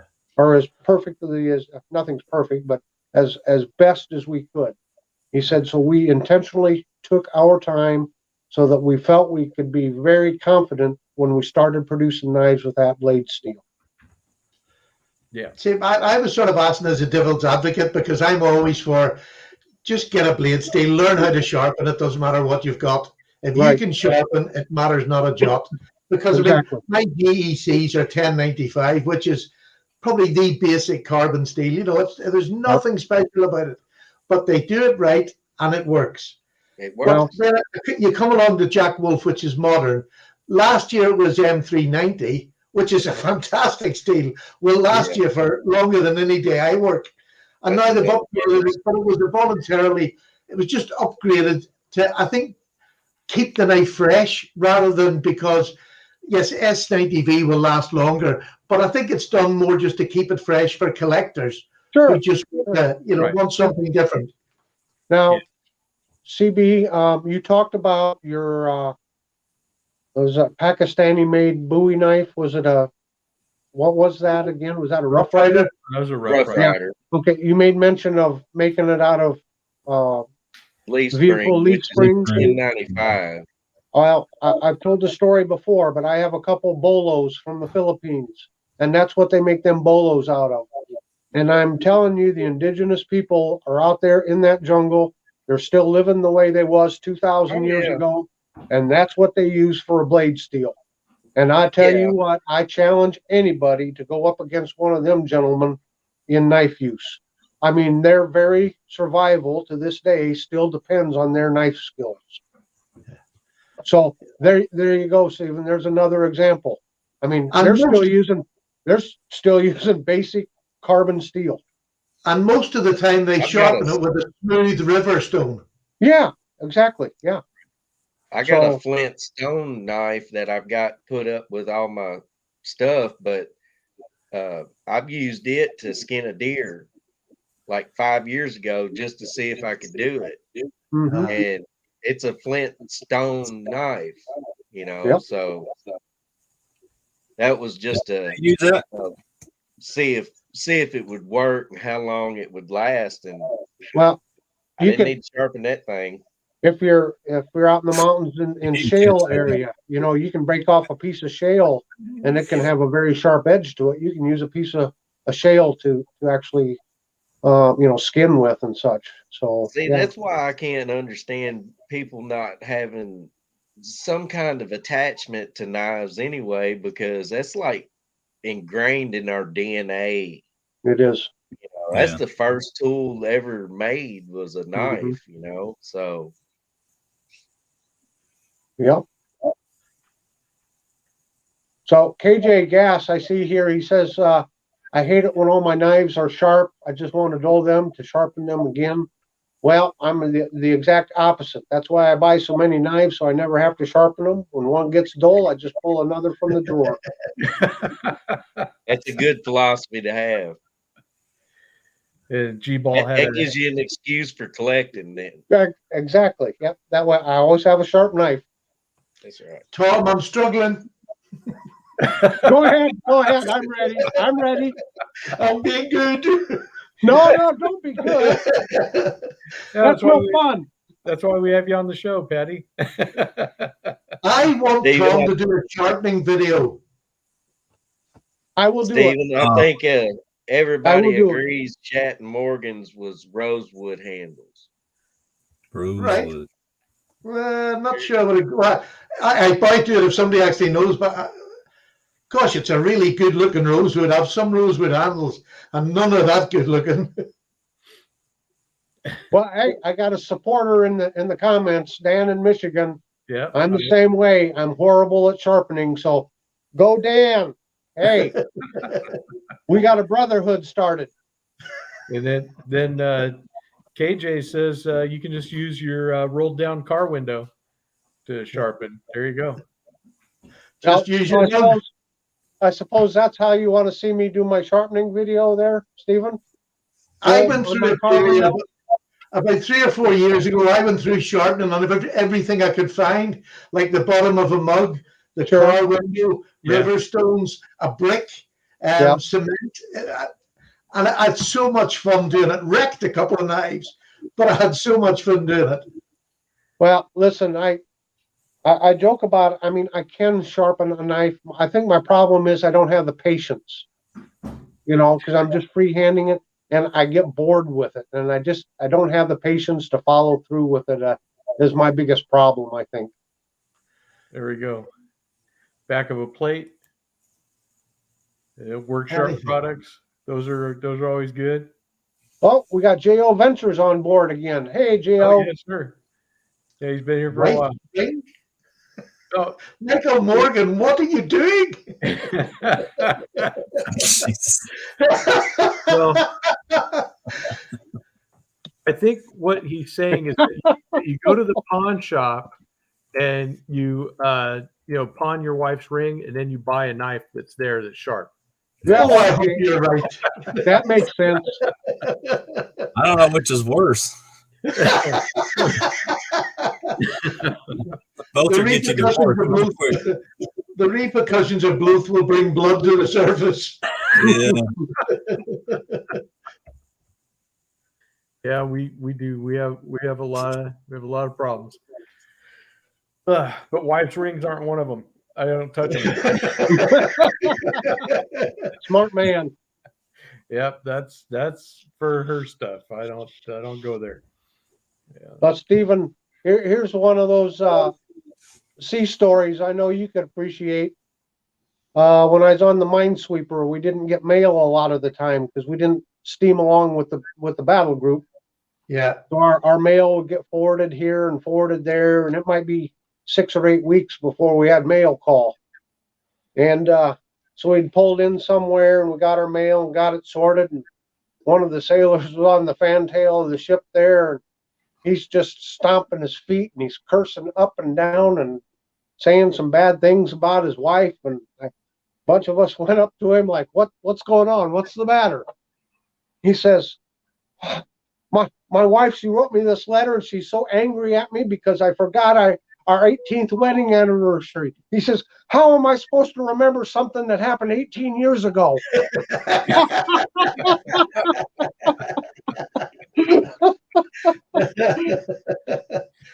Oh, That's hilarious. He was there. That's all I can say. At least I think so. Dan in Michigan wants to know how a minesweeper rides. Tom, It rides like a fishing bobber. They're made out of wood. It only had a 12-foot draft to it. So, you didn't cut through the waves like most ships do. You don't slice through them. You just bob up and down. And yeah, it's, on a bigger ship, if you're in rough seas, you still get your rocking motion and it's somewhat steady in your pitch up and down and you get into a rhythm. Not that way on a minesweeper. You're just tossed about like a bobber. it's the bouncing that hurts. It is. It is. It throws you out of your rack. You have Yeah. to sleep with your arm underneath your mattress. You sleep on top of your arm, holding onto the mattress so you don't get thrown out of your rack at night. We were lucky. We had the old seat belts that we used to pull across ours. Did you? It just hooked on the other side, and then you scrunch it in. They never gave us any of those. You were high tech. Well, ours was the best Navy in the world, so yeah, I was going to say the Brits have been at this for a while. Absolutely, yeah. They've kind of got the whole wooden ship thing down. Hey, I was in Portsmouth, England, and I did tour the HMS Victory, and what an awesome ship. I that's an guess experience. we have a similar ship, the USS Constitution. It's out in Boston. I've never made it on there. It is still an active U.S. naval warship. It's the oldest commissioned warship in the world, the Constitution. And I always wanted to go on board the Constitution, but I never made it out there. It's funny. I was in Baltimore. When I was in Baltimore, there was a submarine because Baltimore, the dock where you come in is right up on the bottom of the main street or whatever you call it there. And there was a submarine with the big teeth, with a shark's mouth at the front of it. And I think it was used in a James Bond film. Oh, okay. But it has the big teeth and all on it. It was a real old submarine. It wasn't a modern one. And I meant to get over and see it, but there was a bar 10 foot off the main gate. And there you go. Never managed to get round to it. It was too far. Yeah. Yeah. I hear you. Been on the USS Yorktown down in Charleston, South Carolina. That was a good time. They turned that into a museum. Big aircraft carrier. So that's a fun trip. I love it because I was in the Navy, and then when my son joined, the older son joined, he'd done about 25 years. But when we went to see him on the modern ships that I would call modern, the difference in their accommodation, how they lived, the space they had on board was just, I always loved to see the difference from when I joined up to them. And I know the ones before me were even worse, but it's great to see just the difference of how modern warfare just takes huge steps in 20 years. It's completely different. Constitution. Well, Canada got to go on the That's Constitution. Cool. Well, I'm glad you did. That's still something I would like to see. And in 76 also, during the bicentennial. So that's even better. Yeah. That must have been quite a trip. I don't know if I ever told you this, but when we were out in the States, it was one of the first times I was out in the States. And it was the time when, what do you call that movie with the pilots? Top Gun. Top Gun. When it first came out, we were in a document. I can't even remember what document I was in there, but there was a big aircraft carrier, and they invited our whole ship's company round to the dining hall to watch Top Gun on the cine screen on this in the aircraft carrier, and it was just a buzz. Watch the movie on an aircraft carrier was something I'll never. I can't even remember the name of it, to be honest with you. But it was, and I noticed that I watched the new one. They made a new one of it. The new Top Gun movie. Have you seen it? Yeah. I Yeah. have not seen it. No. I'll have to say it was a bit lacking in a story. Yeah, anytime it takes 20 to 30 years to make the sequel, it's probably not going to be as good. Yeah. Well, it's just, yeah, and him still being a pilot for 30 years, that's kind of, Yeah. no. But damn it, he is a good-looking fella for his age. They would have forced him out by then. Yeah. That's just government. It doesn't matter how good you are. Yeah. When pretty much. were you there, Stephen? When did you go on That that would've- ship? What year? That would have been probably 78. It was either that time or I went in 82. The next time was 82. Whenever the film was out, whatever that year was, I have no Well, idea. that would have been in the 80s. So they probably had F-14 sitting on deck Oh, because they were Oh, flying they did. F-14s. I'm sure they did. Yeah. CB, I left the Navy after 12 years with an alcohol problem. I have a very bad memory of what I done. Hey, I tell you what. So when I was stationed in Iraq, we had British, Australian, Irish soldiers, Scottish, all in one little area. Well, the U.S. Army, you're allowed 4 beers a year, 2 on Super Bowl Sunday and 2 on New Year's Eve. And so we would always seek out the Aussies, British, anybody from those 4 countries, because they always had alcohol. Like literally in the war zone, they're drinking beer like it's water. And I'm like, man, I joined the wrong military. It was exactly the same when I was in. When we pulled alongside an American ship, or they always came on board for drinks, always, because we were allowed 3 cans of beer a day, but there was a beer bosun. Every mess had a beer bosun, and it was his job to see who wanted the 3 cans of beer. Everybody wanted them. So they were ordered and paid for by the mess, and then you brought them back at a little bit of a profit, and we built up a kitty. But I can remember our punkaloovers, which is the wee, like an air vent that comes down to each bunk, at the side of each bunk, and you could fit a can up it. So when you wanted to hide your cans, they were all up the punkaloovers. You just put them in. It was like a chute for beer. And all our suitcases, which you're not allowed to keep out in the mess deck, there's a storage place for them. But then we used to fill the empty suitcases up with beer and store them up for when we came alongside the wall. And once we were in harbour, we could have party the whole week. So yeah. Yeah, By we the always tried to by find the end you of my guys 12 there. years, I had optics up inside my locker door, which is not good. There you go. Dan in Michigan has wise advice. Oh, Dan, I That is could right. tell some sea stories about Australia. Oh my. Is that another place you're not allowed to go, Tom? Yes. Banned from the continent? Pretty much so. Now you got to remember, I was in Hobart, Tasmania, and that's where the penal colony first started. So when you're banned from that area, you've done something pretty bad. They got you right at ground zero. Absolutely. Australia was a good time. From what you've been told, because you can't actually remember. From what my shipmates told me later, it was a good Right. time. Oh, that's good. That's good. Yeah, I remember when I was on a exercise. Wow. I remember when I was on an exercise up in Alaska, and we did the same thing. I was working at an airfield in Fairbanks, and the Canadian Army came in with a C-130 and they landed. They were offloading their stuff, and I looked as they're bringing pallets and pallets off of booze, and I'm like, what's going on here? That was just their normal ration. They just all these big boxes of Seagrams and stuff. It was crazy.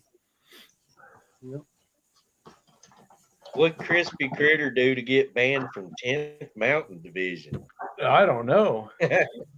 That's interesting. If you get banned from the whole division, Right? Yeah, KJ, that was exactly it. Every time we went into a port, you used to get a list of the bars not to go to. The And off you can limits. guarantee the first 10 taxis were straight to that bar. They come off with the off limits list, and that's the one you want to go to, Yeah. right? Always. Yeah. exactly. Well, CB, I don't know if you've seen this one before, but since you were a soldier, this is a reproduction of a Union cutlery knife. This is what would be a very common knife for a Civil War soldier. They get portrayed using the big D-ring knives and the big Bowie knives and that, but your average enlisted soldier just had a basic pocket knife, and this is pretty much the design of that time from Union cutlery. So That's pretty neat. I Slip like joint, that. right? it is very simple, very crude, very elementary. But they were trying to pump these out by the tens of thousands or hundreds of thousands. But you did say they were for soldiers anyway, didn't you? For soldiers, yeah. Yeah, very simple, very crude, really runs Yeah, Well, I well. mean, Like, these weren't made for the military. I mean, they were made for civilian use too. But you always had people selling stuff next to the camps and everything. They'd follow the soldiers along and sell things outside of the camp, sutlers, if you would. And this would be one of the knives probably a sutler would be offering for sale. So, when the war first broke out there in 1861, the United States Army was about 35,000 personnel only. And it went from that to hundreds of thousands on the federal side to hundreds of thousands on the Confederate side. So there were hundreds of thousands of potential customers. And actually, a lot of the knives came from England. They sold to both sides. And one of the reasons, from what I understand, the Stockman pattern knife came out was after the Civil War ended, all the knife makers in England were like, oh no, what are we going to sell now? Because the war was over. So they sent teams of people over to try to develop a pattern. And they realized with the westward expansion and ranching and this and that, and they put their heads together, and that's kind of how the Stockman pattern knife came about. So they were looking for a new pattern to be able to sell. Yeah. Cattle knives. and that would have been easier to mass produce at the time too. Yeah. Like that, Tom. Thank you for sharing. Oh, yeah. I like that. Yeah, and I think There's you missed it, Tom, because Patty was commenting on the general state of soldiers in general, that we're simple and crude. So that's why. Well, that's that why is we true. need those kind of That's tools. But be Again, fair- that's why my nose was broke 5 times. It's simple and crude, but they can beat the hell out of me. Here's an old, this is you can still see, I don't know whether you can still see. Oh, let me just get that. I'm trying to get the light here. I'm not getting it, but it's still got the old arrow marks. This was a Navy issue penknife back in the Second World War. I personally think it was more for officers than it was for the crew, but it still has the old Navy marks on it. And I have done nothing to it. I got it like this. I've just kept it like this because it really dates back. And listen to the snap on that. That's But it was just a little thin carbon steel single bladed knife or double bladed knife. Beautiful little knife.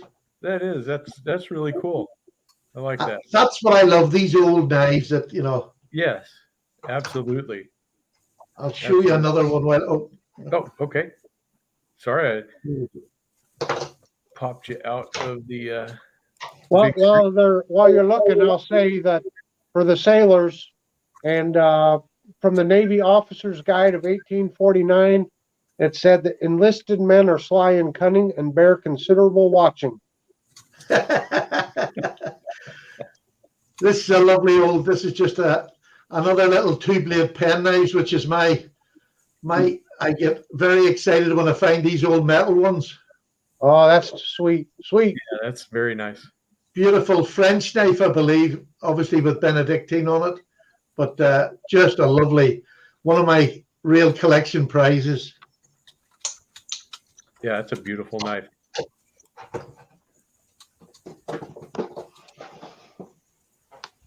Yeah, that's one of the things they say about the soldiers, Patty, is that we curse like sailors and fight like Marines. So They lie a lot in the Army. they No. do, Tom. We don't Yeah. lie in the Navy. We just tell sea stories. There you go. There you go. Yeah, but we never went home alone. Never. No man or woman was safe. That's right. That's right. You got to definitely watch out for that sort of stuff. Oh boy. Yeah, I still want to know what Crispy did to get thrown out of 10th Mountain Division. That's got to be a good tale. Yeah. That sounds like is that a specialized unit? It's a division in the Army, 10th Mountain. And they specialize in mountain warfare and stuff. Yeah. I know our special forces have a separate group that are mountain men, and they're the ones that will go up into the mountains and fight. Right. Especially out in Afghan and all the east of Iraq, I should say. They would have fought up in the mountains a lot. Right. Well, They were like, they're based out of Fort Drum, New York, and that is literally the coldest base the United States operates out of, even out of Alaska. So Yeah. those dudes are tough when it comes to weather. Let me tell you, that Yeah. place gets cold. yeah, because we're closer, we have our special forces and the Marines. They have an Icelandic unit that learn to fight and live in the snow mountains. And them boys, honestly, that cannot be fun to the average human. No, not at all. Yeah, they put themselves through a lot of grief to Yeah, keep for us. people safe. Yeah. For us. Okay, let's No, see no. what Tom's got there. Bring that up there. Patty, I know you really appreciate the old knives. It's not a pen knife because it's a double-bladed jack, right. but it's got two small pen blades to it, basically. Uh-huh. Just as you would say, a lovely little knife. It's a Is that a colonial. Richards? Is that an English knife for Richards? No. It's a colonial. Colonial. Yeah. But, gentlemen used to carry these little knives. Yeah, and all their lives, and that's all they would have needed. It's, it's got the clevis there, so they probably attached it to their watch fob. Yeah. So, Beautiful. yeah. Yep, very good. It's a very long story. I was forced out. There you go. All right, fellas, I got to head out. My son is requiring my attention. Uh-oh. Okay, I'm John. going to leave you guys, but really had a lot of fun, Cheers, RJ. John. Appreciate you having me on. Yeah, Patty? it was a lot of fun. We'll see Take you care, brother. CB. next week. Tom? If you're around. John, you have a good one, brother. You John, too, man. it's good to see you again. I'll be Take care, getting my in touch friend. with you soon. Okay. And you got my address, right? Yeah. Okay. Yep. All right. We'll Take talk to you care, guys. John. All right. We'll see you. All right. Take care. Has he gone yet? Can we talk? Almost. He's almost gone. There you go. Now That was feel free. perfect timing, Stephen. Yeah, Probably just- like, crap. There's a wee knife I don't show very often. This is one of my wee custom knives.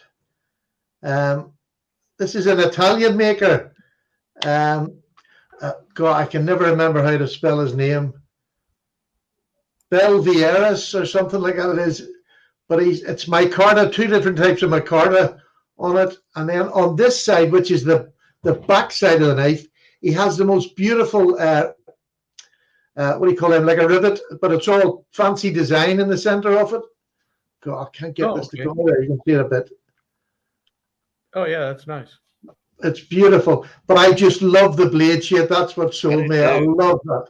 Yeah, that's very nice. Beautifully hand rubbed, and then the back spine of the knife is all beautifully done.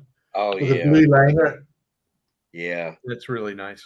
Well, and it's a good thick knife. You know, it's not a thin. It'd be over. I would say, you know, it'd be a good half an inch at least. Really comfortable knife, but a real work knife. Yeah.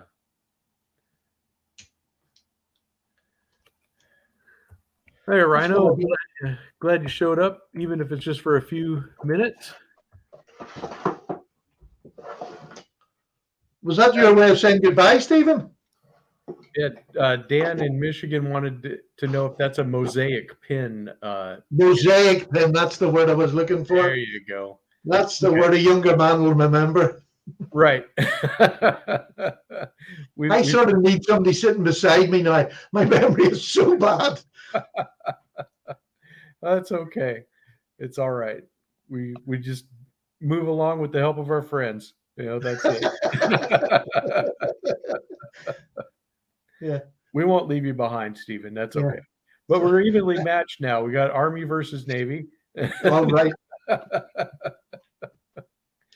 So, okay, Tom, you start it and I'll finish it. Yeah, Well, exactly. I was just going to say they better get about 5 or 6 more soldiers to make it even. Oh no! Oh, you're not even going to go there, Tom, are you? Oh, absolutely. Tom. We want it to be a fair fight. I mean, sailors, if they're anything, they're fair. Well, first off, if you ever find yourself in a fair fight, your tactics suck.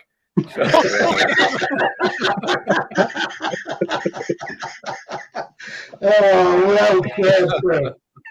That's all right. We got 16 inchers, and we just stay off the coast about 15, 16 miles and let them talk for us. How's that?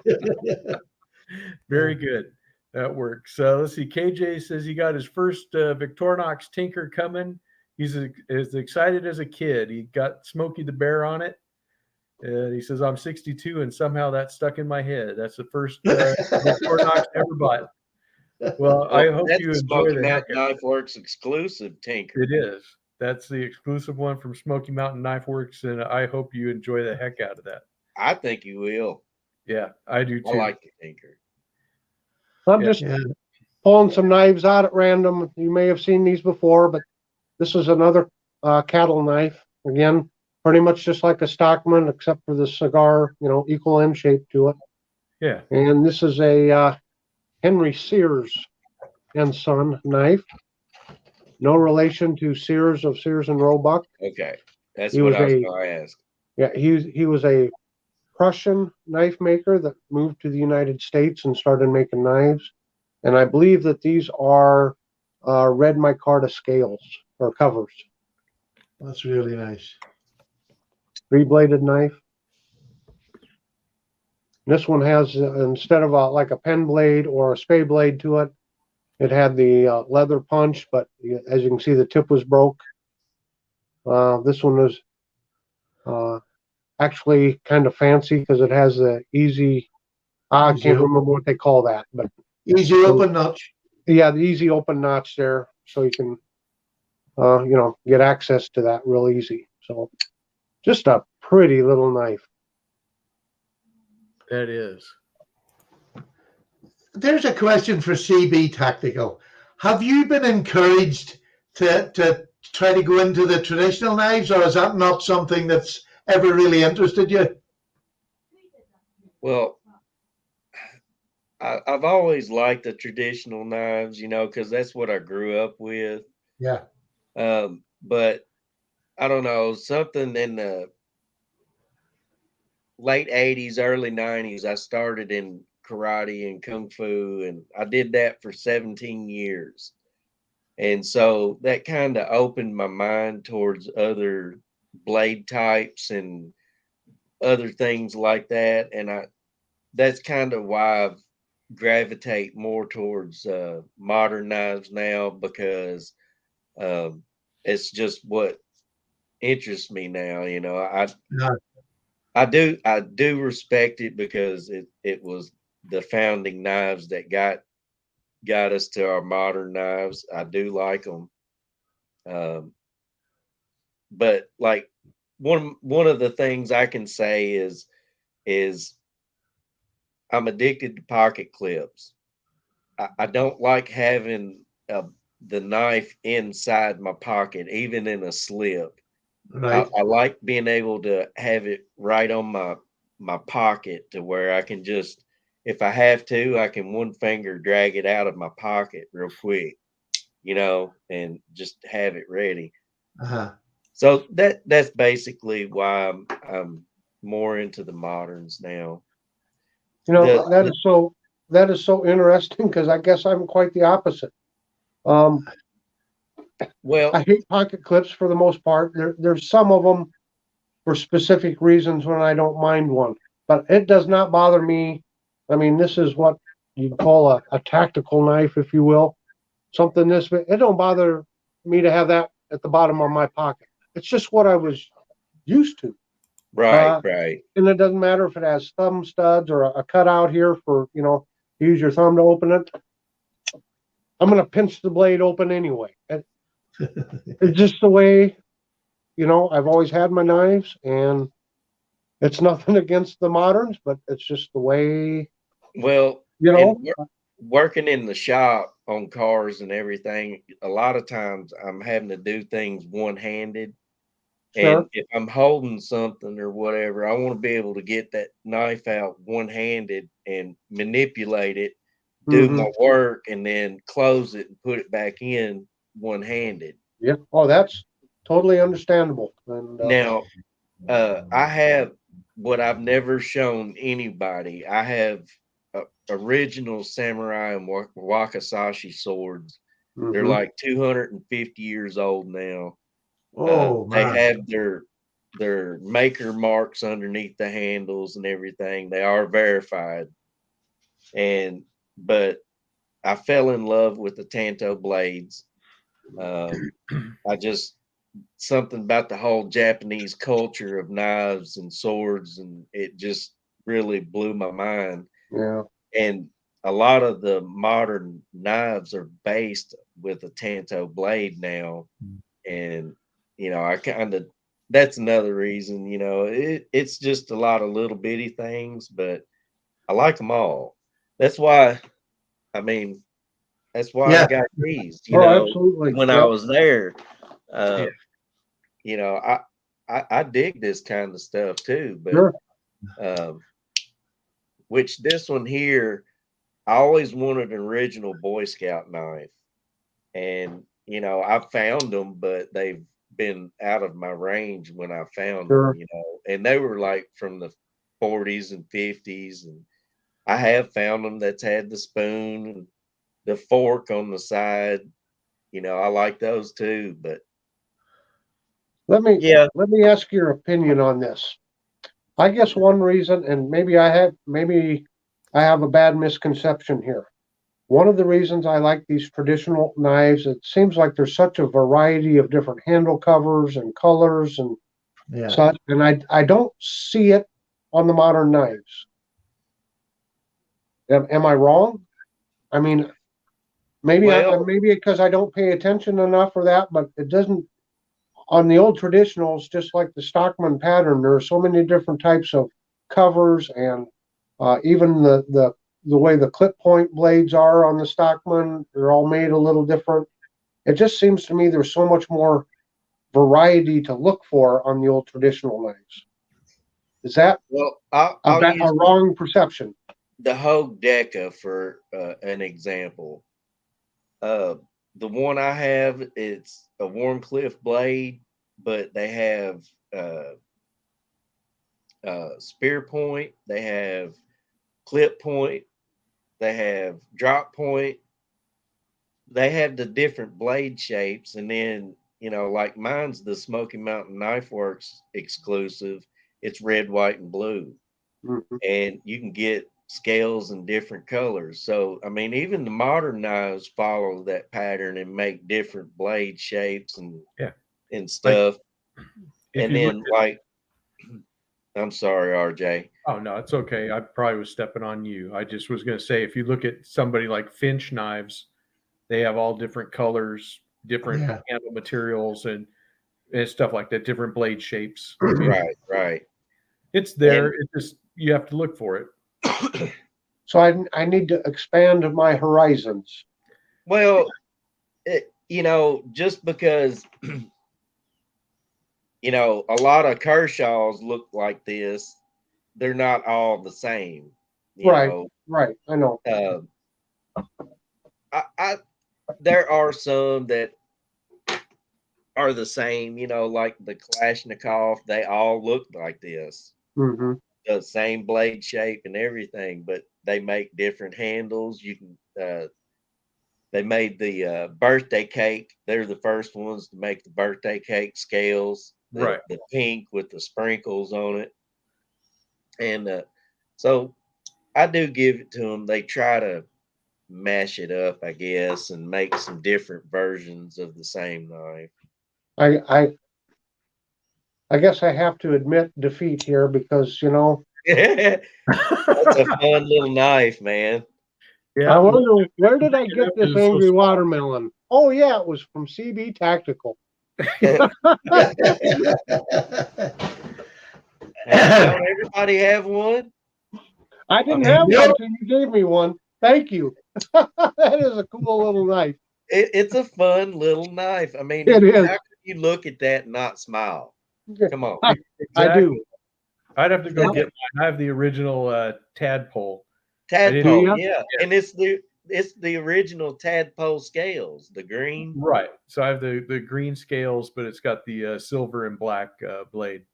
Yeah, I yeah. can go grab it if you want. But The- Sure, And, I'd like to see the difference if you wouldn't okay. mind. I'll let Then you we can guys talk about you for a minute. This show has gone to the bloody dogs.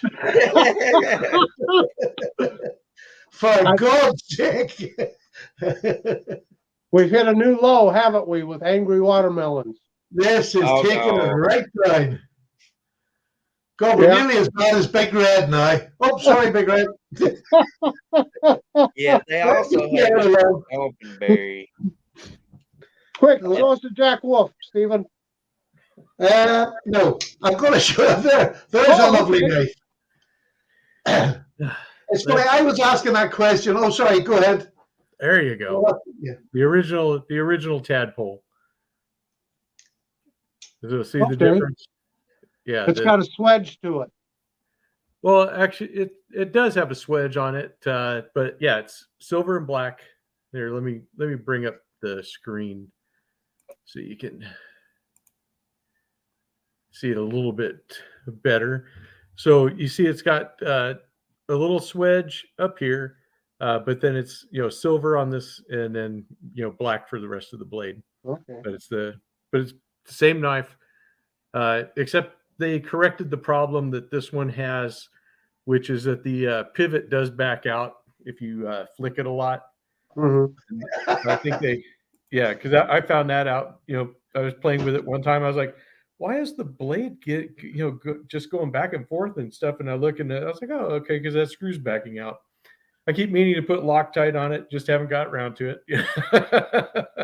Yeah, I thought you said if you lick it a lot. Oh no, it doesn't taste like I'm a going, no. Will he turn into a prince if he licks the tadpole? Oh, dear. You'll just have to come over and find out. Oh, 3 sailors on the one. There you go. Yep. I apologize. I'll be right back. Okay. Yeah, the reason I was asking CB the question is I'm sort of forced back into traditionals, which is where I start. We never had locking knives as such, so Right. I'm sort of going back to my youth. But I think if I wasn't under the constraint of nanny state laws, I would definitely have more bigger knives. Like I love this Cherbakov. This is a Russian. This is the cheap version of the fancy one that I can't think the name of. What do you call a fancy Russian knife? Looks very similar, but these are beautiful knives. They really just gorgeous knives. But I would definitely be carrying one of each. If I had the choice, I would carry a bigger one and a small one and a traditional. And I would guarantee you the traditional would get used more than the big one. Yeah. Does anybody have that's on the panel a Swiss Army Tinker? Yeah. I don't have the Tinker. I don't have the Tinker either, but KJ wants to see a Tinker. I thought Okay. maybe if we're lucky. I don't mind showing. Do you have one there, Stephen? Yeah, I have one. In fact, I have a couple. Here we are. There's a. I can. This is what I think. Yeah, this is a super Tinker, but Tinker, but I've it's upgraded the nice. scales to my Carta. That's a Okay, super Tinker. So that's the super. And my, Tinker. yeah, where's my Tinker? Is this the Tinker? No, that was a handmade one. Oh, I've lost. I think. Yeah, I think this is the. Is this the Tinker? No, because the Tinker has scissors, hasn't it? I don't know because Yes. the ones that I No. have. Yeah, the Tinker just has the corkscrew, right? And the leather punch. No, I think the Tinker has the. Tinker has the screwdriver. The Tinker, the Super Tinker, and the Tinker have the screwdriver on the side Right. rather than at the back. It's at the back. Sorry, but instead of the corkscrew, they have the screwdriver, which is why I like the Super Tinker. Where is my? You can't go Super wrong Tinker? with Victorinox anyway. It doesn't matter which model it is. No. Yeah, there it is. Yeah, there's the Tinker there. I'll just Okay. open the blades for him so he can see. The front you have. Oh my gosh. The front you have the usual opening ones, the bottle opener and the can opener. And then you have the main blade. And then you have the small blade. And then on the back you have the screwdriver. And you have the awl. And I think that's the Tinker, but I'm not 100% sure. Okay. Yeah, Yes. I think that's the Tinker. Swamp Yankee says it has 2 blades and the opening layer is what they Yeah. the Tinker. Yeah, the 2 blades and the opening there. Yeah, that's it. That must be the Tinker then. Yeah. Yeah. I That's have right. one of these sheets here that's got all the Victorinox, what they are and what they're called. And I really should have just gone to this.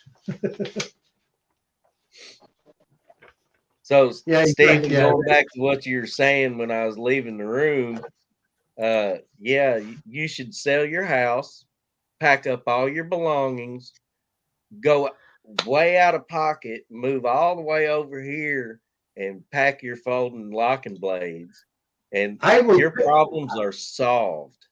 If it wasn't for children, I would do it in a heartbeat. Because I mean, I had such a good time up and down both sides of America that I would go tomorrow. If it wasn't for the children, and maybe the wife if she won't come. I'm not sure of that. Well, But I had a friend. He's from Scotland. I'm sorry, Tom. No, I had a go ahead. friend, he's from Scotland, and on my Pocket Dump Wednesday video that I did for my traveling pocket dump, I had my pistol, my fixed blade, 2 pocket knives, and he's like, if I was to walk down the street with half that stuff in my pocket here, I'd go to prison for a long time. I was like, hey, I need a new neighbor. Come on, you know. Won't nobody say nothing to you here about it. That's for Uh-huh. sure. Well, I think my favorite one, Craig Ferguson the comedian. He wrote a autobiography about being an American by choice. And he said when he came from Scotland to America and was doing a comedy tour, that he'd gotten into a car with some friends, and they went to a actual drive-through store where you drive your car through the middle of the store, like they have in Kentucky and Tennessee and in a lot of different places. And he says we stopped in there.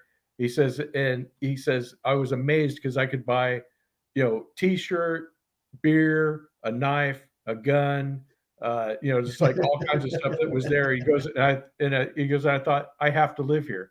It's like, I have to do this. But So go ahead. what's funny, for all the time I was out in America, I don't remember ever noticing knives, and I don't remember ever noticing guns. Yeah. For the whole time, and I spent a lot of time out there. But Well, I never noticed it. For the most part, gun stores are really small. They're not big buildings. Most time it's like somebody like me, and I'm just trying to, sell guns or whatever. They're real small stores most of the time. Walmart did away with them, in most places. Now I can still go to my Walmart and buy a shotgun or a rifle, but that's about it. You're not getting no pistols. You're not getting like ARs or anything like that. You can get a bolt action rifle, lever action, or a shotgun, but most places like that's quit because they don't want to be in the middle of a political debate with it or whatever. Yeah. So that's why you don't really notice them. Which one's that? Well, I'm not sure. Stephen, can you identify this one? And It's the red William's Knife Life, he says he's been carrying his Explorer every day since he bought it. Is that what this one is, the Explorer? I've I got the think- box with the name on it. I think It's got the lock. I've got that one, I think, myself. What's on it? It's got the lock. It's got about a 3 1/4 inch blade. Yeah. And then underneath it's got a Phillips screwdriver. And then it's got the cap lifter screwdriver. And then the can opener screwdriver. It's I think that's the same one as I've actually got two big ones. I don't think I've ever seen that model. Is that a And it- lock on the side? Yeah, Yeah. that's a Yeah. lock. yeah, that's a locking blade. Push down on it. Huh. And it's finger grooved. And it has more of a matte finish to it. It's not the shiny. Right. So I can't remember the model of it though. But it's a really nice knife. Nope, William says the Explorer has a magnifying glass. Yeah, it's a smaller standard size, 91 millimeter. That one's Right. 111, and this one here is the bigger than that again. That's the 113, I think. Okay, millimeter. This is a big one, a bigger one again with more in it. This has a saw, and it's got a locking knife as well. But you just push the button on the front, and it unlocks it. is that an Evo grip? Yeah. Okay, yeah. And that's got the big saw on it. Fantastic saw. Man, Yeah. you just can't beat Victorinox. I really like Victorinox. I always have. Oh, I just- Mimo says it might be the Adventurer. I just don't, like I said, I got the box somewhere but I cannot remember the name of this one. No, I can't remember it now to save my life. Yeah, Yep. it I might had be them the Adventurer. at one stage all in line in the box so I could go to them. But as you go on videos, you keep lifting them and then they don't go back in the right place and I'm lost again. I know. Yeah, but that's where I need my pal Mark Kaufman to come on here because he's the Swiss Army guy. Oh, yeah. He'd have known it Yeah. right away. He knows Swiss Yeah. Army, he knows Wenger, he knows all that stuff. Now, I hit it hard last year on them. Now, I don't regret it in the slightest because it wasn't that expensive because I bought a lot of them second hand and you weren't buying them at full price.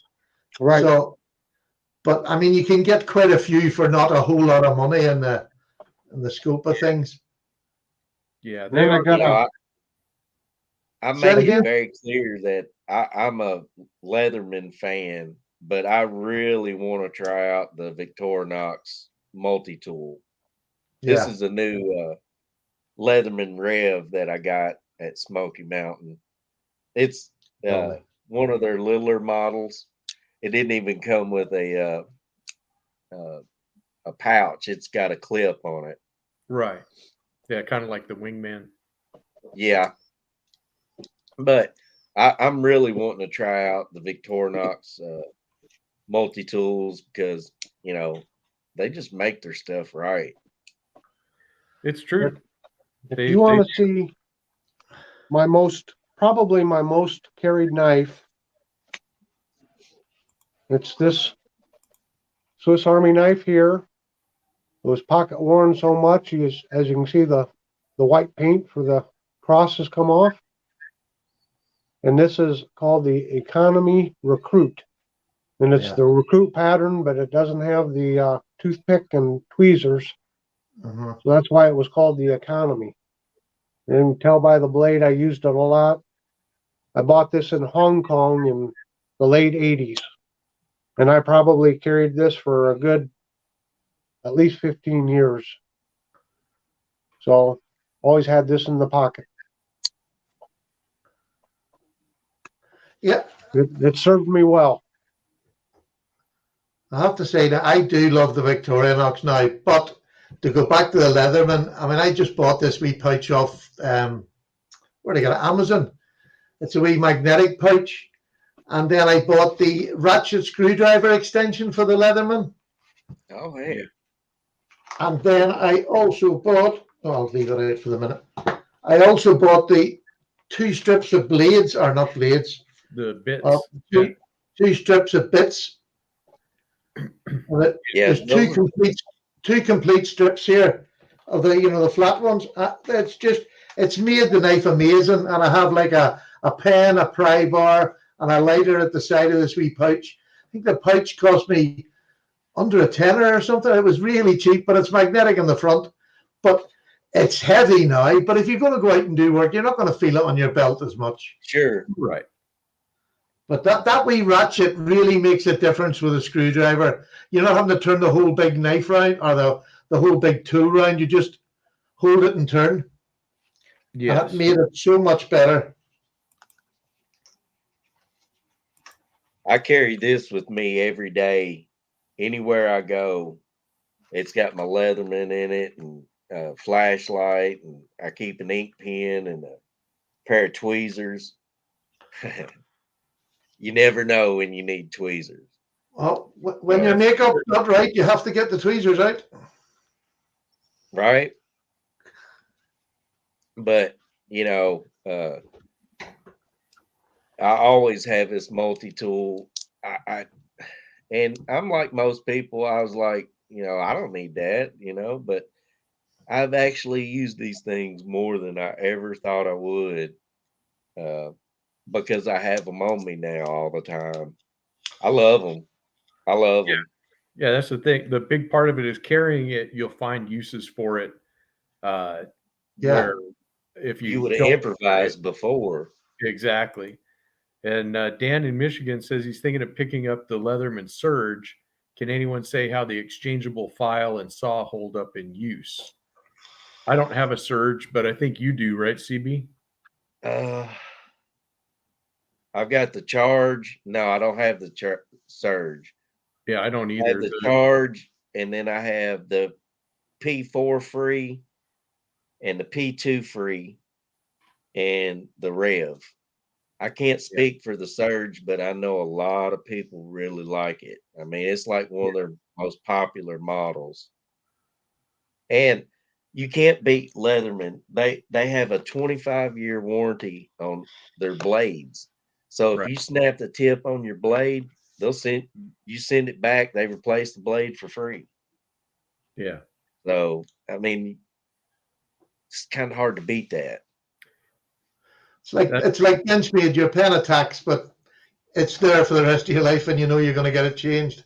Yeah. Yeah. Yeah. Exactly. And it has to be worth something. If you're a user, if you're not going to wear anything out, then you're not going to worry too much. Buy a cheaper version, but if you're going to use your stuff, you want the best you can. Yes, I- that's for sure. I really like my titanium charge. The blade on it's S30V.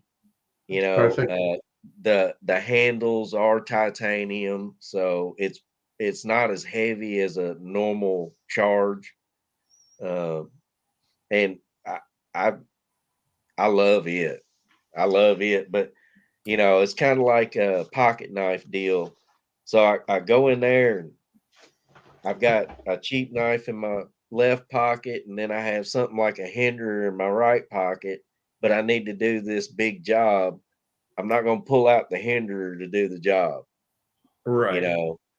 So being titanium, I look at it and I'm like, I'll take the free series and just stick it in my pocket or whatever.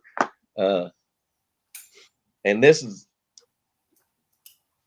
if you're like me and you're doing a lot of work or whatever, the free series is kind of like a Definitely. Della song. You can use it one handed, opening it. Now closing it is two handed, but Right. that's why it's called the free, because if I can get it in the camera, so you can just kind of, there it is. So I like the free series a lot. Yeah, But- the Wave is the one I have that I use the most. See, Yeah. and that's a good one. Yeah, I think That's my second wave. yeah. My daughter-in-law is a policewoman, so when she passed out, I gave her my old wave because she wanted one for her duty belt, Right. and she loves it now and has used it countless times. Right. She Yeah. probably uses it more than I do. Yeah, that's for sure. But it was one of those knives, as soon as I'd give it to her, I knew I was going to have another one. I didn't even look at another variety. I just went back to that because I know that tool so well. Right. To go and get something with something extra was just, no, I'll just have what I know. Yeah, exactly. The other one I use a lot besides that one is the Skeletool, for when you're just off and you just want a lightweight tool. That one's a really nice one to have too. And if you get the Skeletool CX, I believe, or CS, it's got a 154 cm blade on it. That's the one I have. Yeah. Absolutely. Is it a CS or CX? I think it's CX or CS. I'd have to go get it to look at it. No, I think I'm going to get that one this year. Yeah. I'll bring it on next week. How's that? Because you can just hang that on your belt, your buckle, your loops. Yeah. You can just hang, if you're actually doing work, you can just, it's not having to go in and out of pockets. It can just loop on. Yeah. Yeah. So that one is good. And really, that's about it. I kind of have gone, to where I think, the Swiss Army knife was always the original multi-tool. And then Yes. when Leatherman came out, I went to them because they had the pliers and you couldn't get that on a Victorinox. But now I find myself going back to Victorinox because I actually think that, they're probably for what I do and what I need, a better tool for, my work, so I'm enjoying rediscovering the Victorinox models and stuff. Yeah. My friend Justin, who does the videos with me, the live videos, he Yes. tinkers with them and he'll make up, if you want something, he'll make it up for you. And he made me one last year, and it is my most used tool without a doubt. It's there. Yeah, let me. It has an inline Phillips screwdriver. It has two blades, a little small one, a large one, but it has a magnifying glass. Yeah. Because I've got glasses on, if I need to see close up, I have used this countless times just to see something. And he made that up for me. It's simple, and it's got a larger one of the Phillips on the back as well. I just love this little knife. And I put my cart of scales on it, and it just looks fantastic. Yeah. I just buy it in my pocket. I'm glad you had all of that closed up. You don't want to. We don't want any accidents. No, no, no. You all Okay. right, Tom? Yep, the grandson is staying over and I had to tend to him for just a minute. So, Oh, okay, good. yep. But But yeah, I bought my granddaughter a little, what's this? Oh, what's this little one called? I'm not up on my names on the Swiss Army knives, but your basic little one here. Just a classic. Yeah, the classic. That's classic, right. Yeah. yeah. And she just loves it, and she'll come over and visit. And Grandpa, can I get my knife out? And she'll practice opening and closing the blades and look at it and admire it. And so, Yeah, the little all mine have started with that. yeah. So she gets so excited to be able to get her knife out. And it's funny, the scissors are the thing that most of them seem to like. Yes. My wife carries one of these. She carries So yeah, one of the buck bantams, and then one of these also in her purse. So there's Stevie Reagan. Have you got any one particularly? I'm still here. I'm not going to say expensive, but sort of higher end knife that you've set in your mind to get for this year? Well, I don't know about to get it for this year because it kind of depends, but I really would like to try to get something from the Buck Custom Shop. I really do, because they do such a great job and they have such a variety of knives. My big problem is that I don't know between my favorite models, the 110, the 112, and the 102. I don't know which one to get. And they even have the 119s in their custom shop where you can get those, and I've seen some beautiful ones. If you sign up for their emails, that they'll show you all their stuff. So I think the one buck knife, if there was no cost didn't matter.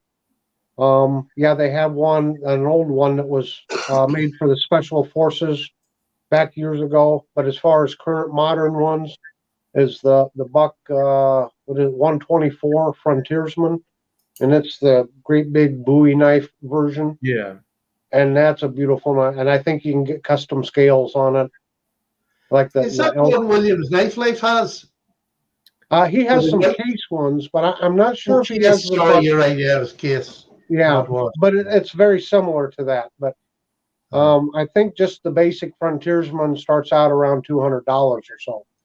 So that one for case, it starts at about 200 and goes up from there. Right. I was actually thinking about trying to save up for one of those too because they're just cool. Wouldn't that be neat to have? Exactly. It'd just be a fun thing to put in the collection. It's not a practical knife at all, but it'd be a lot of fun. But then I always fall into this.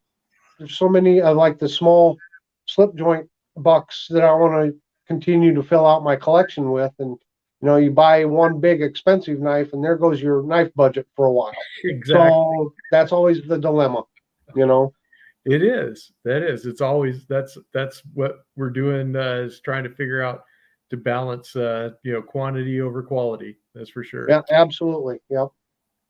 Yeah, I think this year I would like to try another Pena. I got my first Pena this year, and I love it. It's a slip joint, but I really fancy the front. I hate front flipper knives because I can't work them. But Pena is apparently really easy to work, and I really would love to have one just to have in my collection because I don't have that. I haven't liked any other one that I've got, but the Pena apparently is really easy, and I do like his knives. Yeah, there's a couple of them that are easy, and then there's some that are really super hard. I have one that's really super hard that and it's not fun at all. In fact, I haven't even put a video up of it because I can't work it. If I can't work it off the camera, forget about it on camera. And the other thing about the front flipper, the Pena one, it's locking. So I've got a slip joint Pena, and I would like the locking version as well. So that I've got that. Yeah. So you have the pair of them, yeah. Yeah, The trouble is, it's 280, 300 pound, which is a lot of money. That's a lot of saving. Yes, for sure. Yeah, and then Kondo was saying here he would really love to complete his collection of Case XX Indian heads, fixed blades from the late '60s to the '80s, and yeah, that is very cool. But yeah, I'm the same way. There's so many really nice case knives that are out there. There's so many nice buck knives that are out there that it really does. Well, you got to still have your other stuff too. Filling in the buck knives, like on the slip joints or on the fixed blades either, they changed throughout the years. There were minor changes to them in the tang stamp and in the blade steel, in the micarta spacers to them. And, I guess that's what I'm looking at filling out, like with the 102, I have 5 of them. And then with the 105s, I have 2 of them. And of those 2 different models, I've got a couple of the older ones from the early 70s type, So I would like to find one of the 102s that just simply says Buck on it. There's no tang stamp. There's no USA on it. That would have been one of their very early ones. There's another one, I think it was from year 1967, that has Buck and then an asterisk next to it. And that was like, that dates that particular knife in 1967, I believe.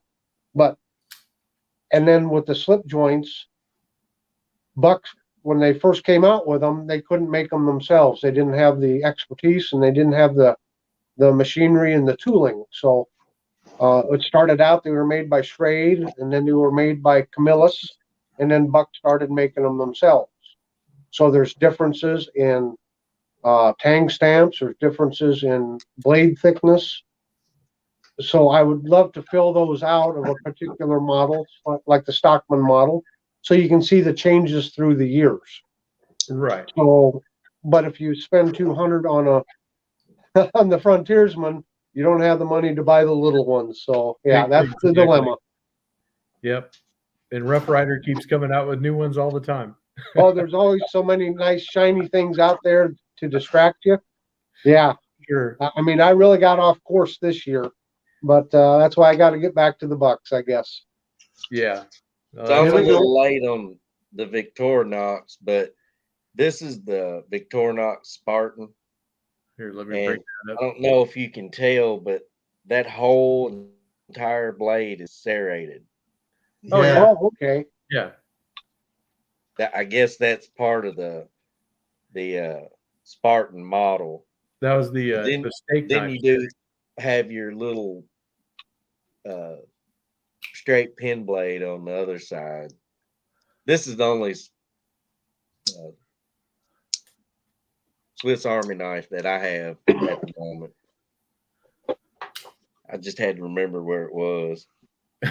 Yeah, I think that's the one that starts everybody off. They end up going and getting different ones after that. It's a very popular one. But yeah, I actually not gave with the this rated blade. my They're hard to wife, get. An EDC pouch, and she lost the pouch one too many times, so I just kind of took it back. But Well, I did bring my little ALOX. So I like those. So yeah, Beautiful. definitely worth getting the Solo. I like that one a lot.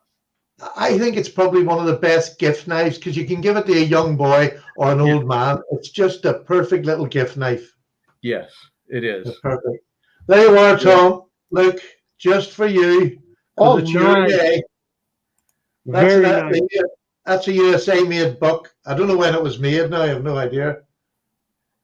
There should be a little symbol next to the model number. I've got my tang stamp chart here. Is it the 30D? But there's a dot in the middle of it or something? Oh, I wonder if I can show you that. But Let me see if I can.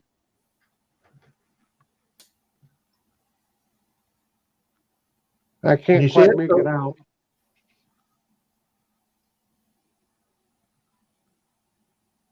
Looks like a D sure? next to it. Yeah, Or It's like a D, but there's a dot in the middle of it or something. It looks like a reverse C, letter C with a dot in the Yeah. middle. That's That would it. That would be 2012. All right, there you go. But that's a beautifully made. Look at the fit and finish on this. Beautifully made knife. And I love the Derlin handle. This is a saw cut. Yeah. Absolutely beautiful. And here's another thing. Oh, it's just a knife and a hammer. I was always looking at that. Okay, so that's a knife cutting a nail, and that was one of Buck's early marketing. Yeah, yeah. Point Buck would take his fixed blade knife and a hammer, and he'd do demonstrations, and he'd say, "See, my blades are so tough they can cut nails." So that's what that symbol. That's what that is. Oh, there you go. That's nice to know. Yeah. See, I love these little bits of information that you never get to hear otherwise, unless you get no chat. Right. It was from all the guys that complain about batoning wood now. They used to baton nails back in the day. That's right. Yeah. Just a harder generation. It really was.